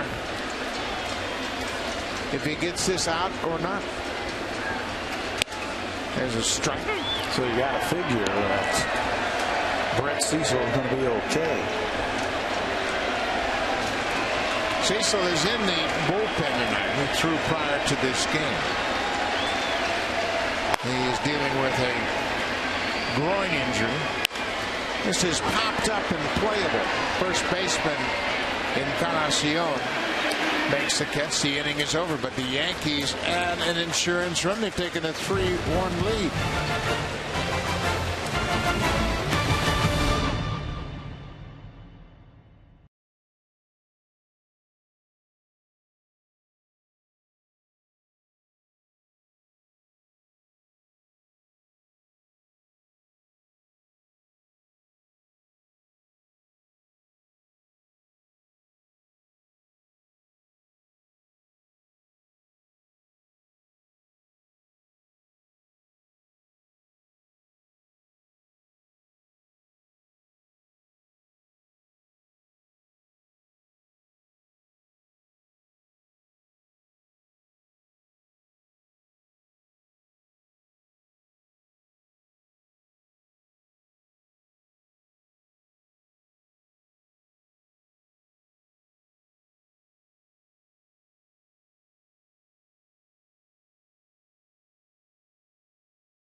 Blue Jays follow Shai Davidi, taking you beyond the bases with analysis and expert opinion. Shai Davidi, MLB Insider only on Sportsnet.ca. And Shai has been busy with all the goings-on around the Blue Jays. Steve Delabar back to the minor leagues. Adam Lynn dealing with that foot injury.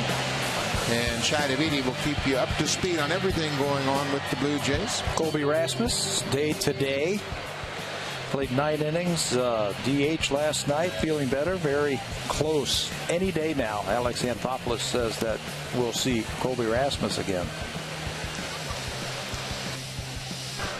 Blue Jays are now down by 2. Brett Glory has gone 1 for 2 so far.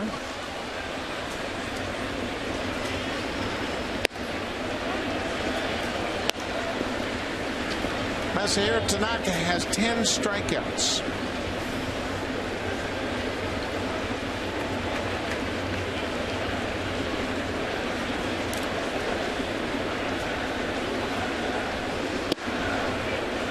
That slider on the outside corner. It's a ball and a strike.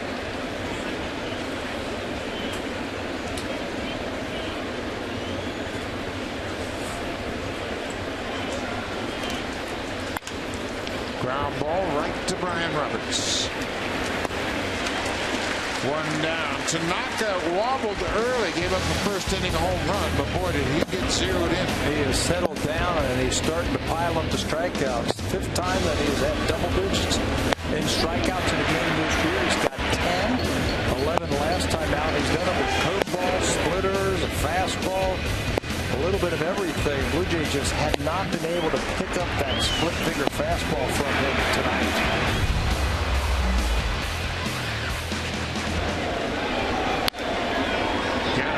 Fouls back the first pitch. Navarro has struck out twice. Both times a splitter out of the strike zone down.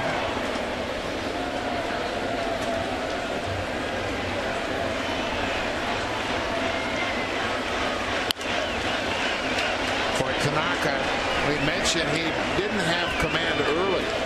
He gave up the home run to Reyes, 2 more hits in the first inning, and then got out of that first inning, 1 run on 3 hits, and he's given up 1 hit since. Had a great defensive play, second batter of the game. That ball right back at him, knocked it down, knocked his glove off, and he was able to make the out. And the Blue Jays stranded 5 runners through those first 3 innings, just couldn't come up with a big hit against him. Now it looks like he's getting locked in. Fortunately for the Blue Jays, getting up there triple digits in pitches with all these strikeouts. The effect of all those strikeouts, a lot of pitches. It's interesting that you mentioned it earlier. Tanaka is not what you would call a power pitcher. He has the ability to rack up the strikeouts, but he doesn't walk many. He's walked 2 tonight. He had a leadoff walk in the 4th to Juan Francisco. That's the 4th leadoff walk he's issued all season long. He controls the game with an assortment of pitches and trickery. He doesn't just power the ball by you. His fastball velocity averages about 92. He'll hit 93. But it's all those secondary pitches that make it tough.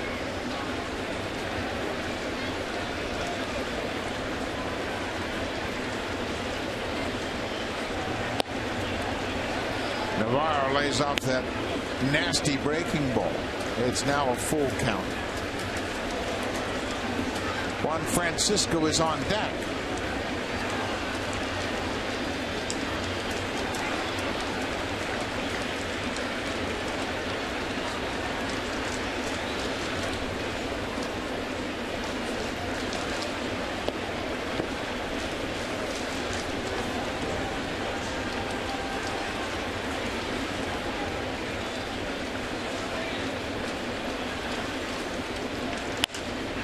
Navarro stays alive.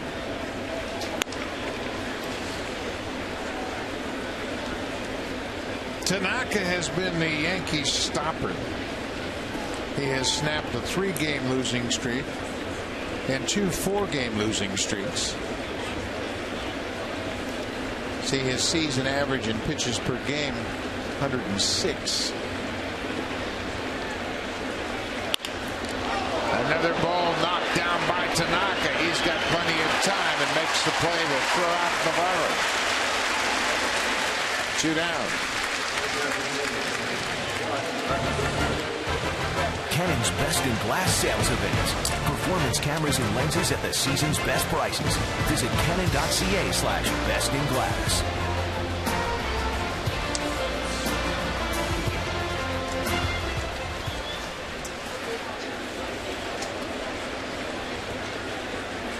Masahiro Tanaka has allowed just 1 single since the first inning. He has taken away a couple of hits himself. Yeah, that was another one right there. 2 outs. DH1 Francisco. He drives this ball into right. Ichiro Suzuki over, and Ellsbury cuts it off. Francisco will go into second with a 2-out double. His 10th double of the season. This guy's got some extra base power. Juan Francisco. See that pitch down and in. 10 doubles, a triple, and 11 home runs this season.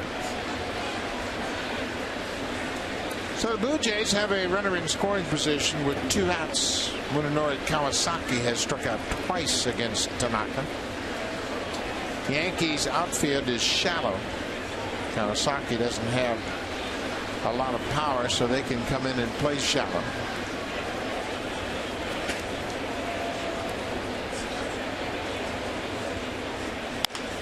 Goes after the first pitch. 2 hopper to second, and that'll do it.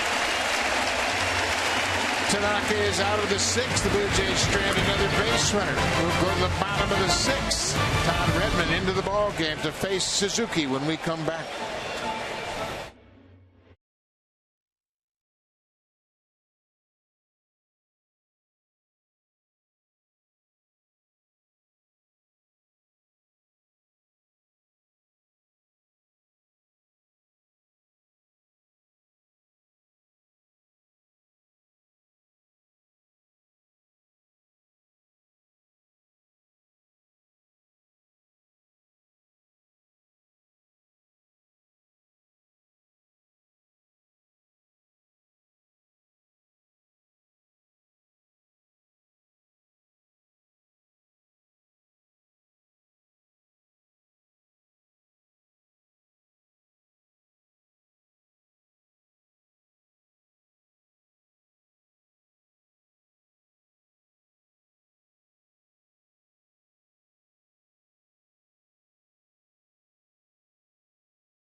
The Blue Jays take on the Chicago White Sox. Game time is 1:07 p.m. The first 20,000 fans into Rogers Center will receive a Blue Jays visor. Call the Jays at 416-341-1234 to order your tickets. Or you can log online at BlueJays.com and get your tickets for Blue Jays visor giveaway day, Sunday, June 29th.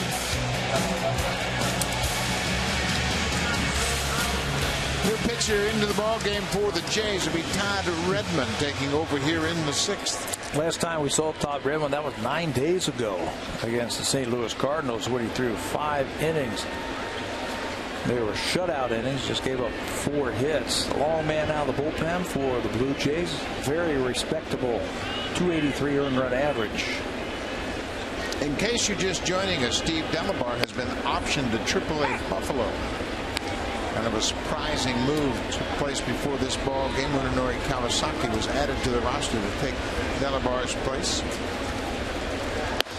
Ichiro Suzuki takes one up and in. It's a ball and a strike. Blue Jays trail 3-1.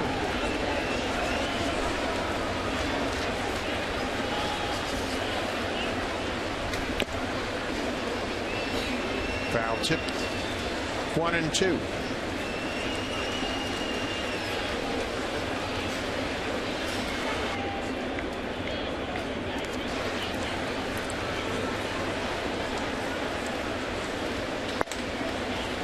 Redmond's last outing, as Pat mentioned, a terrific outing on June 8th. It's at a career high with 5 innings of relief, 4 hits, didn't walk a batter, didn't allow a run, had 3 strikeouts.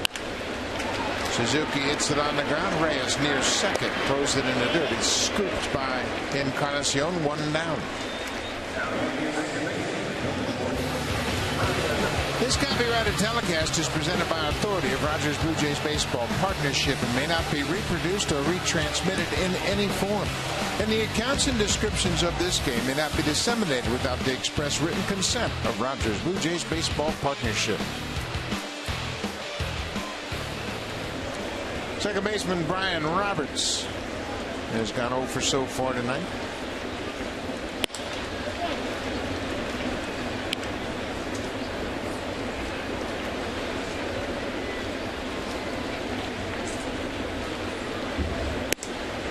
Blue Jays are trying to snap a long losing streak at the hands of the Yankees in this ballpark.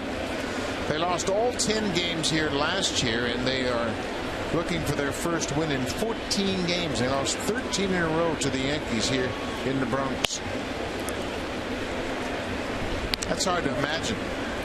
You'd figure somewhere along the way that Blue Jays would get a good pitch game where the hitting came together, the defense, everything came together, and they could win one.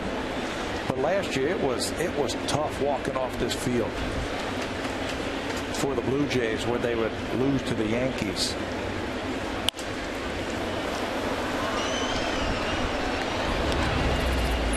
The Pitch Tracker is brought to you by Acer, official partner of the Toronto Blue Jays.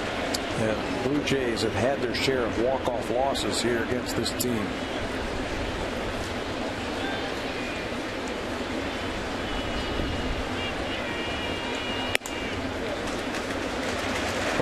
Takes a one-out walk. The Yankees have had 4 walks tonight.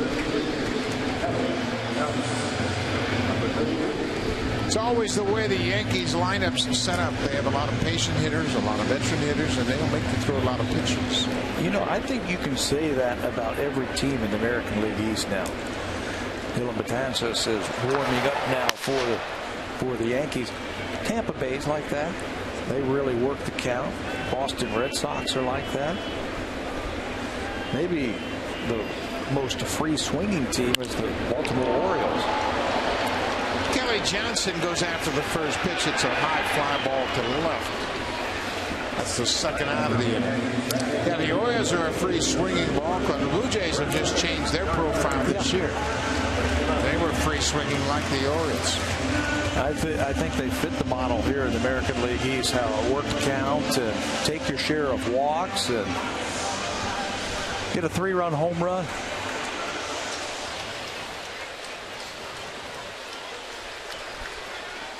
Brett Gardner gave the Yankees the lead in the third. Had a 2-run home run that erased an early 1-0 Blue Jays lead.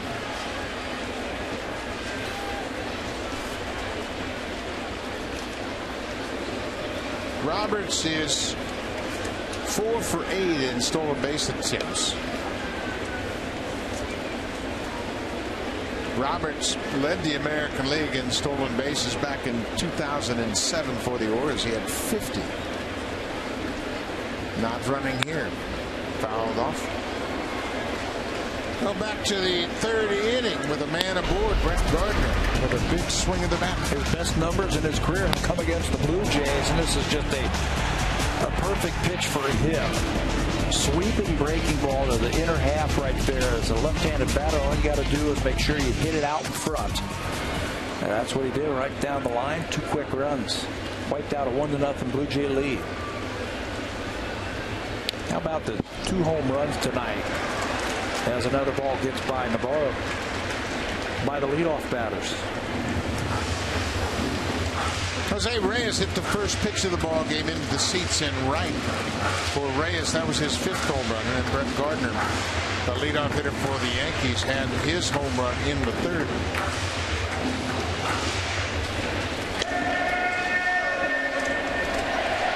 Gardner with another opportunity to drive in a run. The wild pitch puts Roberts at second.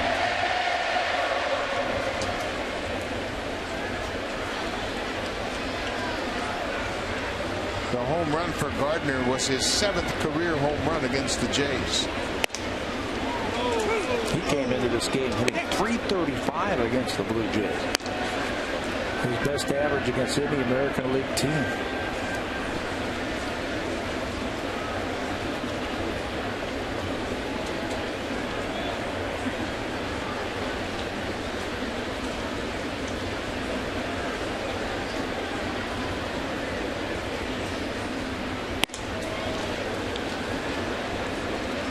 Now it's 2-2.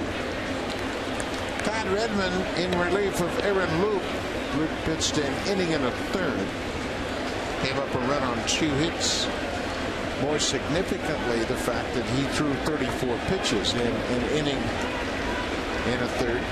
So you got to be figuring he's done for tomorrow. fly ball into center. Anthony Gose has plenty of room out there. Cardinals retired. The Yankees leave another base runner. We'll go to the 7th. The Blue Jays trail by 2 in the Bronx.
Pitcher into the ball game is 6'8" Dylan Betances, making his 29th appearance, and he, like Tanaka, is a strikeout pitcher. Yeah, and the Yankees have been waiting for this young man for a while. He was a starter in the minor leagues, but he has really transitioned into the bullpen. Look at these crazy numbers: 4-0, 163 earned run average, 65 strikeouts in 38 2/3 innings, just 10 walks. If you want a guy who's eligible for the All-Star game as a reliever like they do, that guy might be Dylan Betances. Had a tremendous first half for him. The last few years, they have taken setup men to the All-Star game, and Betances would certainly qualify. Anthony Gose has been on base twice. He walked and reached on a fielder's choice. He comes right after you with a fastball, 95 plus, and a good hard breaking ball. He calls it a slider. Looks more like a curveball.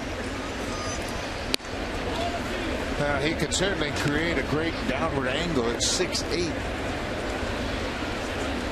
He grew up in Brooklyn. He was an 8th round pick in 2008. But you can see physically why the Yankees always were patient with his development. They waited and waited. And again, he was a starter in the minor leagues. But once they put him in the bullpen, didn't have to worry about going through the lineup 3 times or working on 4 different pitches. Had his first opportunity with the Yankees in 2 games in 2011. Came back up in 2013 for 6 games. But this is his first real opportunity. 98, but upstairs. You just never know when it's going to click for a young pitcher. So tough to give up on arms like this. You can throw like that 98 miles an hour when you reach back for a little something extra. There's a wicked breaking ball. Another strikeout. The drive of the game is brought to you by the 2014 Honda Civic, Canada's best-selling car 16 years in a row, and the official vehicle of the Toronto Blue Jays. First inning, first pitch from Masahiro Tanaka, and Jose Reyes turns on it. Hits it into the bleachers in right field for his 5th home run of the season. Circles the bases. That's the last time the Blue Jays touched home plate. So fly ball in the left, and Gardner's got good speed. He gets there 2 quick outs here in the 7th. Well, you better swing when this guy's on the mound. Just 10 walks in 38 and 2/3 innings. 2 outs here in the 7th. Of his last 86 outs, 50 have been strikeouts. I mean, that's mowing them down. Blue Jays have now struck out 11 times tonight, after not recording a strikeout on Sunday. How about that?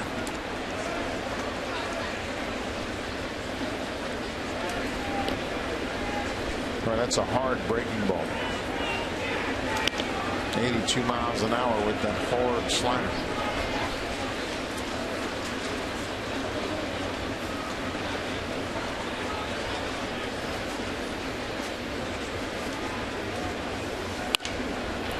Back up the middle.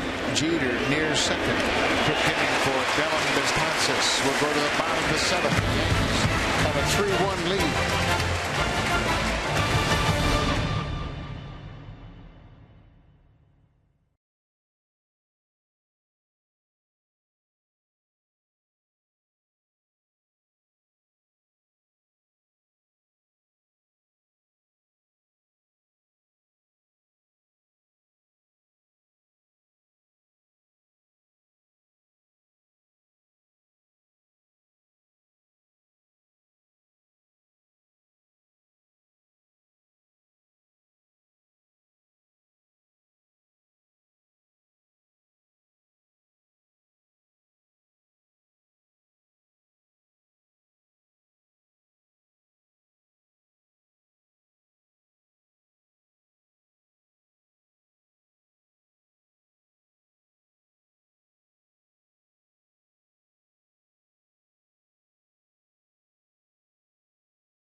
June 24th, 10 p.m. Eastern on FX Canada. Please note, it's not available on Bell. Derek Jeter will lead off things for the Yanks in the bottom of the 7th, and he's in special company in many different categories. But when you look at Derek Jeter overall, where he ranks with Ricky Henderson, Craig Biggio, as the only members of the 3,000 hit, 250 home run, 350 stolen base team. Now think about that. Think of some of the guys who are not in that club. Lou Brock comes to mind. He just doesn't have the home runs. Willie Mays is not in this group here. He doesn't have the 350 stolen bases. Great players, select company. Henderson, Biggio, and Derek Jeter with those numbers. Terrific combination of power, speed, and durability. Long careers. Derek Jeter's 20th season with the Yankees. He's the all-time Yankee hit leader. And more surprisingly, he's the only Yankee to amass 3,000 hits. Think about Derek Jeter coming into this game. 2,602 career regular season games. Only one which the Yankees were mathematically eliminated. One game in his career where he played a game didn't matter in the standings. I guess you call that being a winner. Jeter pops it up a mile high. First baseman Encarnacion in foul ground. Jeter's retired. He's 2 for 4 tonight.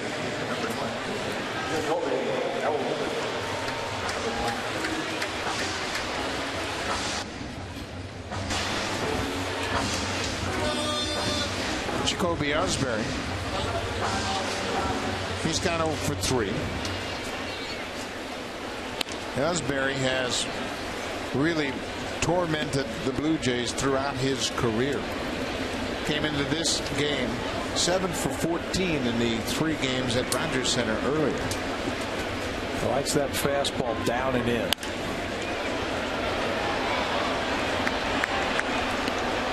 Ellsbury has 9 career 3-hit games against the Blue Jays.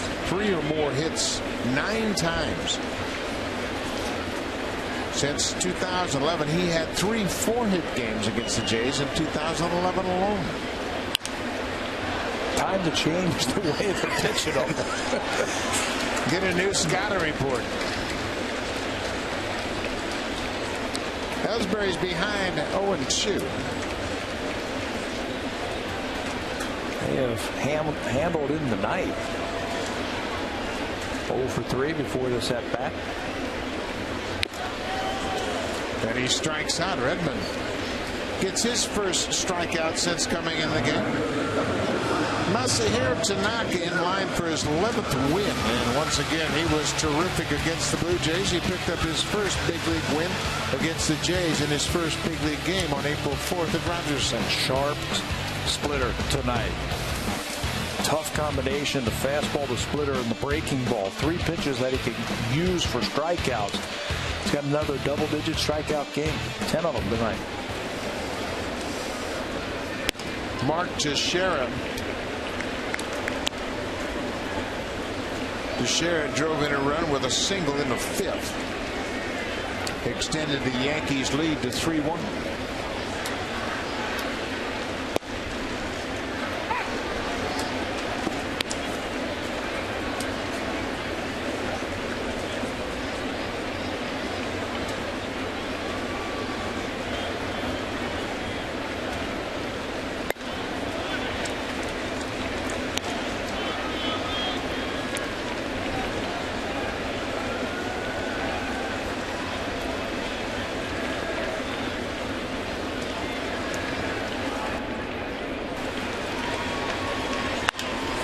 Teixeira gets up on top of that pitch, but hooks it foul.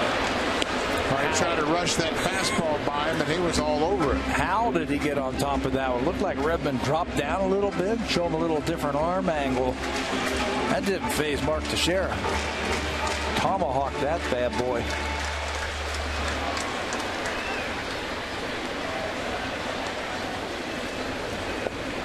Breaking ball in the dirt.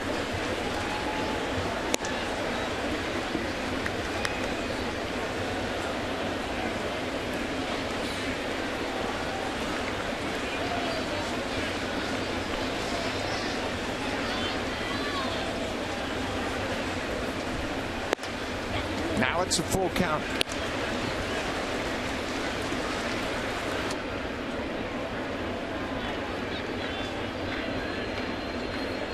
Catcher Brian McCann is on deck.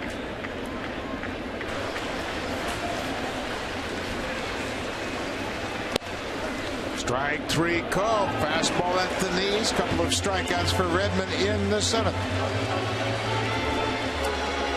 Redmond's second inning of work. He gets Teixeira right at the knees.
by hungry men. Try new pulled pork. If you're a pitcher, you let go of the ball, you have to be a good fielder. Get yourself in good position to field the ball. And that has happened to Masahiro Tanaka tonight, not once but twice. Melky Cabrera's robbed of a hit back through the middle, knocked the glove off, and this time Gianna Navarro right back through the middle, behind the mound. And Tanaka makes the play. Help yourself out with the glove. Tanaka, another great start, and he has been relieved by a pretty impressive right-hander in Dylan Betances. Betances retired the side in order in his first inning in the 7th. He had a strikeout, 3 up, 3 down. Betances is off to a great start, and many people that have been around the Yankees for a long time relate this start for Betances to the great Mariano Rivera when he was the setup man in '96. Pitching in front of John Wetland. Same kind of numbers. When you look back at Mariano Rivera in '96, he went 8-3 pitching as a setup guy. He had 107 2/3 innings and had 130 strikeouts. Wow. And the next year he became the closer. Well, if this guy can keep doing what he's doing, teaming with new closer David Robertson, 7th, 8th, and 9th inning is going to be fine for the Yankees. Well, and that's how you really build a championship bullpen, 7th, 8th, and 9th innings. We all know it very well with Dwayne Ward and Tom Henke. What a great tandem they were. Well, this is going to be a challenge right here for Betances. Got the middle of the lineup. All right-handers. Yep, he starts it. Yeah, right down the middle of this lineup. Jose has gone 0 for 3. He went 0 for 3 against Tanaka with a couple of strikeouts. Encarnacion will follow, then Brett Lawrie. The Jays are only down by 2. Problem is the Blue Jays have scored 3 runs or less in 7 of their last 10 games, and they've been shut out 3 times over that stretch.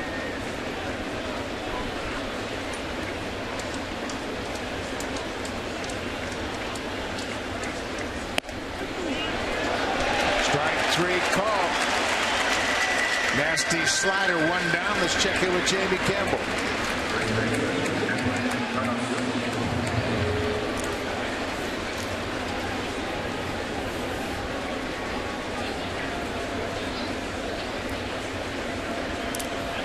Thank you, Jamie. Miguel Gonzalez, in his return to the starting rotation, went 5 innings. He gives up 4 earned runs on 8 hits.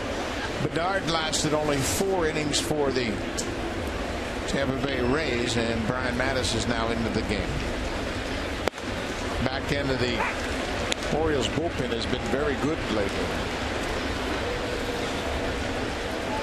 Betances is throwing darts right now. That last fastball to Edwin, 99. There's that hard slider. Pitching with a lot of confidence right now. He's only 26 years old. It just took him a little bit longer to realize his potential.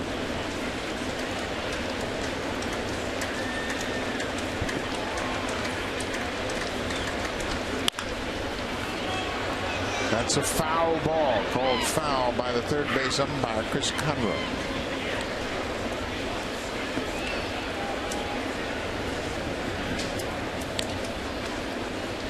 For breaking news, story, stats, and scores, follow us on Twitter. That's Sportsnet. Keep up to date on everything that's going on. And if you would have done that this afternoon, you would have heard that Steve Delabar was optioned to AAA Buffalo. He's out of the bullpen now, and Munenori Kawasaki was added to the roster and started here tonight. Back-to-back strikeouts for Betances here in the 3 strikeouts for him. Wicked slider from Betances in a good spot. You got to gear up for that fastball, and then you're susceptible to that good breaking ball. Second time tonight that Edwin has struck out. Everybody in the Blue Jays lineup has struck out except Brett Lawrie. He's 1 for 3, had a single to left field off Tanaka in the first.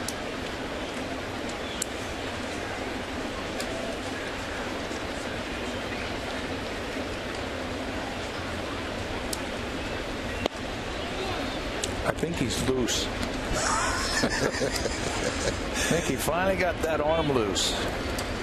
Wow, that is intimidating as a hitter when the guy stands 6'8", dropping those BBs on you. It's a little bit like Jeff Nelson in his heyday. Same kind of stature on the mound. He didn't throw quite as hard as Betances, but he was equally effective. This stuff that we're seeing tonight looks like J.R. Richard, 6'8", bringing it. Or he gets a piece of that breaking ball.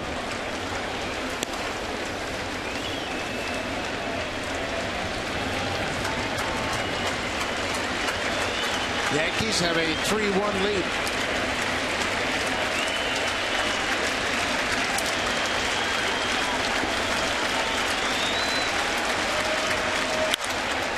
Fastball hit to the first baseman. Teixeira steps on the bag. Betances retires all 6 he's faced tonight. We'll go to the bottom of the 8th. Now it's time for a Blue Jays Central update. Here's Jamie Campbell and Greg Zahn.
Magazine's 2014 Stanley Cup Digital Edition. Go behind the scenes of the Kings' victory with photos, stories, and more. Get the free edition for your tablet now at sportsnet.ca. Sergio Santos into the game. Todd Redmond had 2 good innings of relief. Now Santos will make his first appearance since coming off the disabled list. Yeah, May the 9th was the last time we saw Sergio Santos pitch for the Blue Jays. 3 days later, he went on the disabled list with a strained right elbow.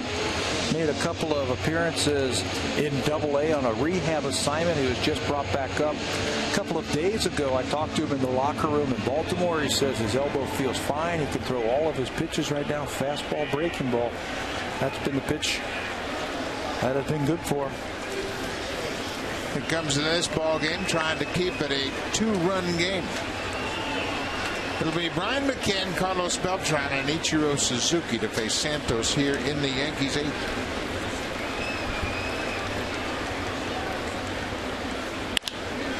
First pitch swinging. Lawrie out in right field. Throws quickly to first, and McCann is retired.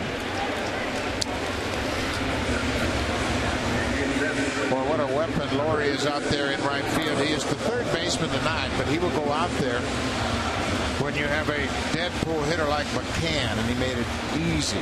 When they use the shift, and he can play deep like that because he charges the ball so well. And even if he doesn't have to charge it, he's got enough arm to gun you out from right field.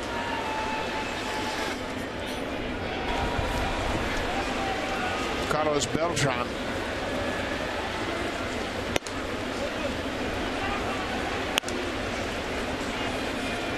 Beltran has walked twice and popped out.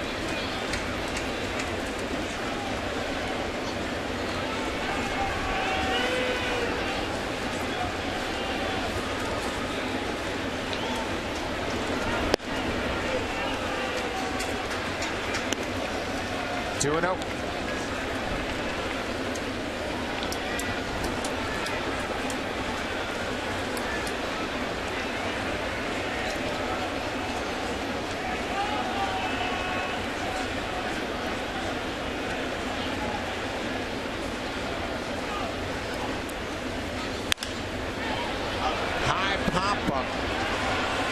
Laurie in foul territory on the warning track, makes the catch. 2 down.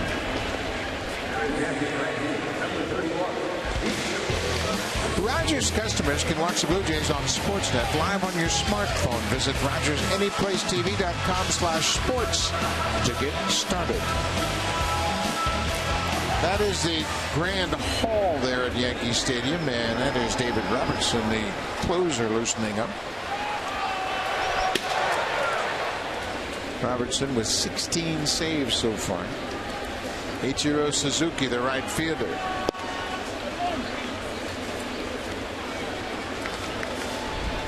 Ichiro's gone 0 for 3 tonight.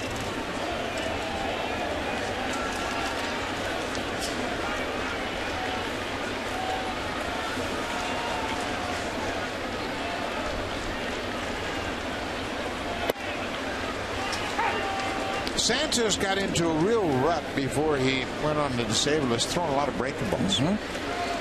His breaking ball is terrific, but when you throw so many of them, if one is not 100%, it's going to get clobbered. And you lose the feel for your fastball. Cabrera right there makes the catch. Ichiro's 0 for 4. We're going to go to the ninth. Santos with a successful return to the bullpen. It'll be Navarro, Francisco, and Kawasaki to face David Robertson when we come back.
Connected. Ken Reed and Ivanka Osmak will bring you all the latest in the sports world.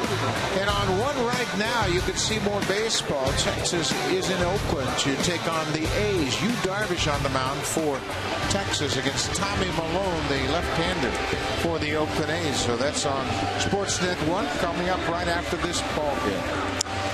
Well, you have one setup guy who throws 100 miles an hour, leave the ball game, and you bring in another one. 16 strikeouts per 9 innings for David Robertson. He does a little bit different than Dylan Betances. 41 strikeouts and just 9 walks, 16 for 18 in saves. Good fastball. He's got some cut to his fastball also that will move into lefties, away from righties, and he's got a devastating breaking ball that he'll use for a lot of strikeouts. He has fit in quite nicely, taking over for Mariano Rivera. Boy, he sure has, and he's been red hot of late. Over his last 15 appearances, he's averaging 20.86 strikeouts per 9 innings. So you think the Blue Jays have had problems tonight? Their problems continue with another strikeout pitcher entering the game. Tanaka struck out 10. Betances struck out 3 in 2 innings. And now David Robertson trying to wrap it up. It's only a 2-run lead for the Yanks. But the Blue Jays trying to snap their 13-game losing streak against the Yankees here in the Bronx. And at this point of the game, you start looking around, okay, who can knock the ball out of the ballpark? It's the guy on deck. So this is a big at-bat right here for Navarro. Juan Francisco has a double tonight. Navarro needs to get aboard. First pitch is downstairs.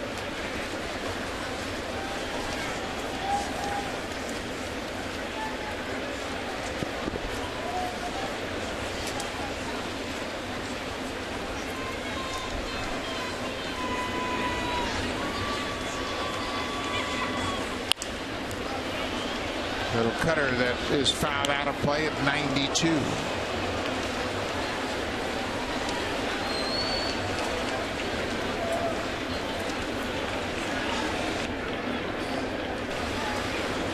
Adam Lynn is probably not available given the fact that he has that bruised foot. He didn't come out of the clubhouse for BP today. Just got the ice treatment to try and get that swelling out of there, get the soreness out. Says that he might be available tomorrow as a designated hitter. We saw him yesterday on the off day, and he was still kind of limping around. He didn't look like he's thinking about hitting right now, and that foot has just been a problem for him since he fouled that ball off. That has been a tough strike against Blue Jays all night. Looks like it's out of the zone, down low. And Navarro has seen it firsthand from a catcher's perspective as well. Yeah, it's been a strike all night. First with Tanaka, and now with Robertson.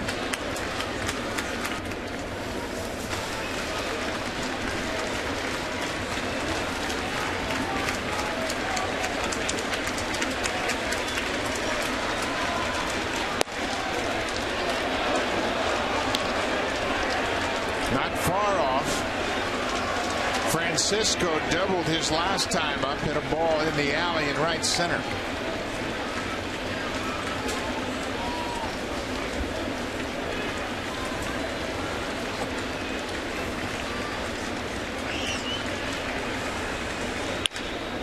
On the ground, Roberts to his right. He's got time. 1 down.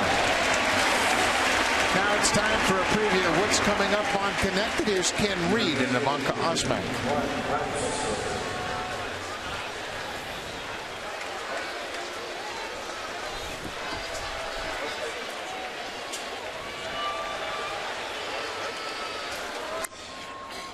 Thank you, Ivanka. That'll be right after this ball game, and make sure you check it out. Lots of World Cup news and lots of news from the baseball world as well. Juan Francisco 1 for 2 with that double.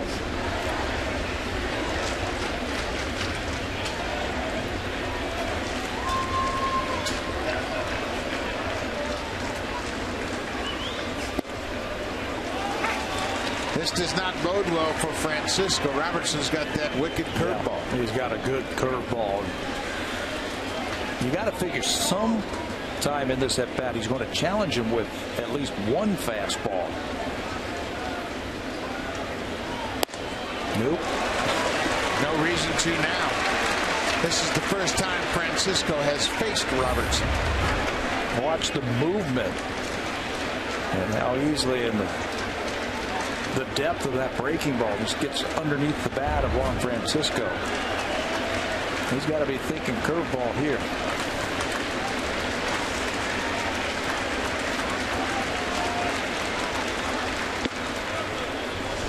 Robertson trying to throw it a little too hard.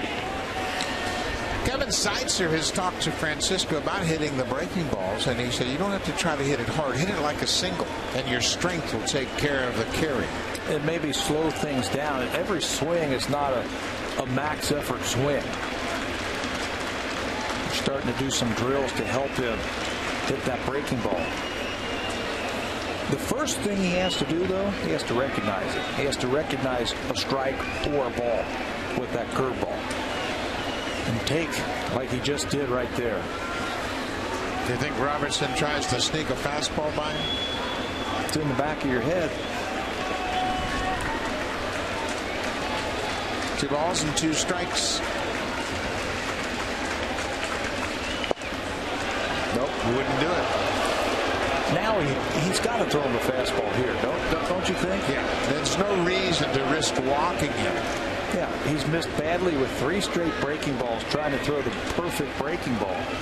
If he throws a fastball, he knocks it out of the ballpark, they're still winning. Kawasaki is on deck.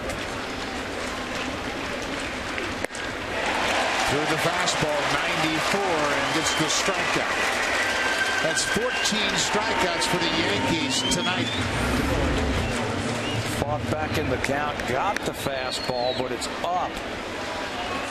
Got a little cut to it.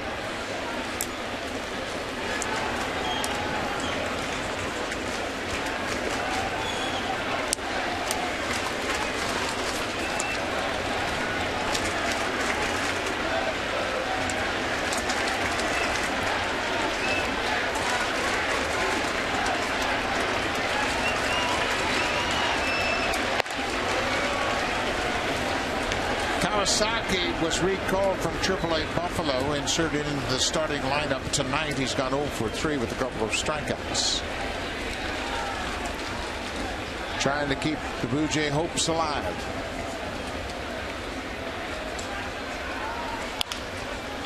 That's a foul ball.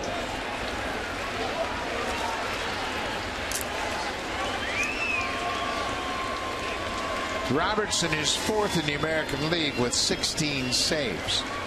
Glenn Perkins of the Twins has 17. Fernando Rodney has 18 for Seattle. Greg Holland of the red-hot Kansas City Royals leads the American League with 20 saves. 1-1 pitch.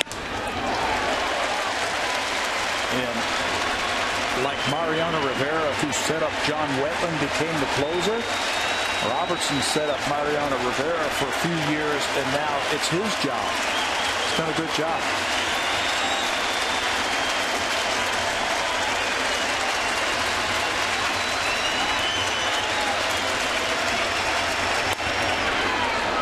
The Blue Jays have struck out a season high 14 times tonight. Their previous high was 12. They did that 5 different times. Just one inning where they did not strike out at least one time. That was in the 6th inning. Mark Burley will start tomorrow night against Chase Whitley.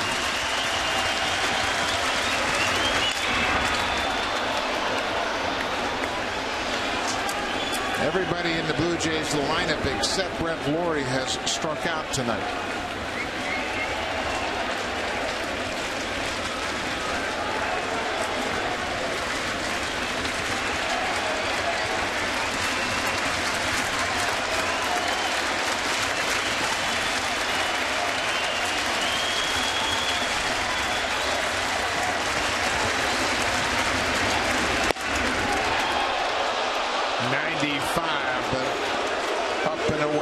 Reaching back for a little something extra, trying to get Kawasaki to freeze on that backdoor cutter. He might go back to that curveball now.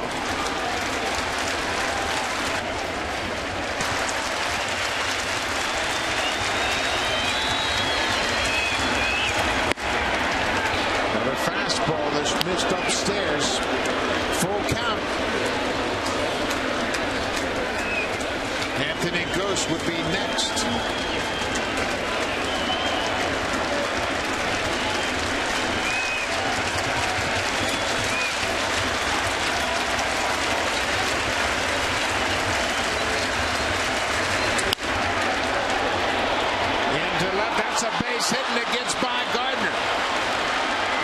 Kawasaki is around second. He's headed for third, and he will get there. He comes up with a 2-strike base hit to keep the hopes alive. First triple of the season. You can go ahead and do what Brett Gardner did. Try to end the ball game with a shoestring catch, because that's not the tying run. Kawasaki fights back into the count, so you know he's going to get a fastball here. Doesn't want to walk him. Gardner comes up and just short. Can't keep it in front of him, and once it gets by him, Kawasaki's thinking 3. Plays right in front of him. Puzzles all the way around the bases for a triple. His 6th career triple. Anthony Ghost now with 2 outs. Another borderline strike goes against the Blue Jays.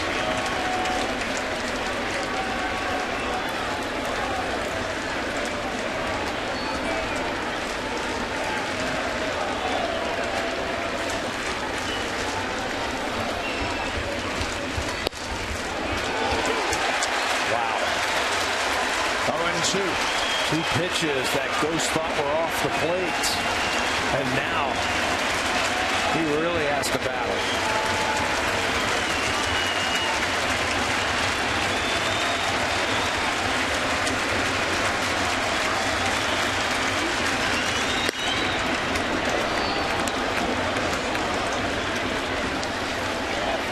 Blue Jays' only run came on the first pitch of the ball game. Jose Reyes connected off of Masahiro Tanaka.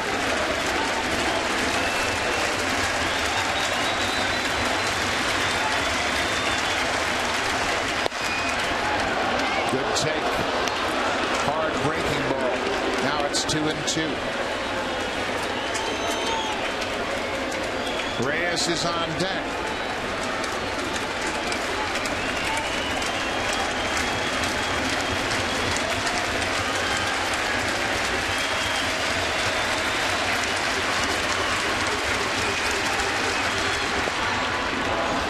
It's to lay off of. It's a full count. He's laid off all of them, and now he's back in the count. David Robertson has a choice here. Tying runs now at the plate. Do I challenge him with my fastball?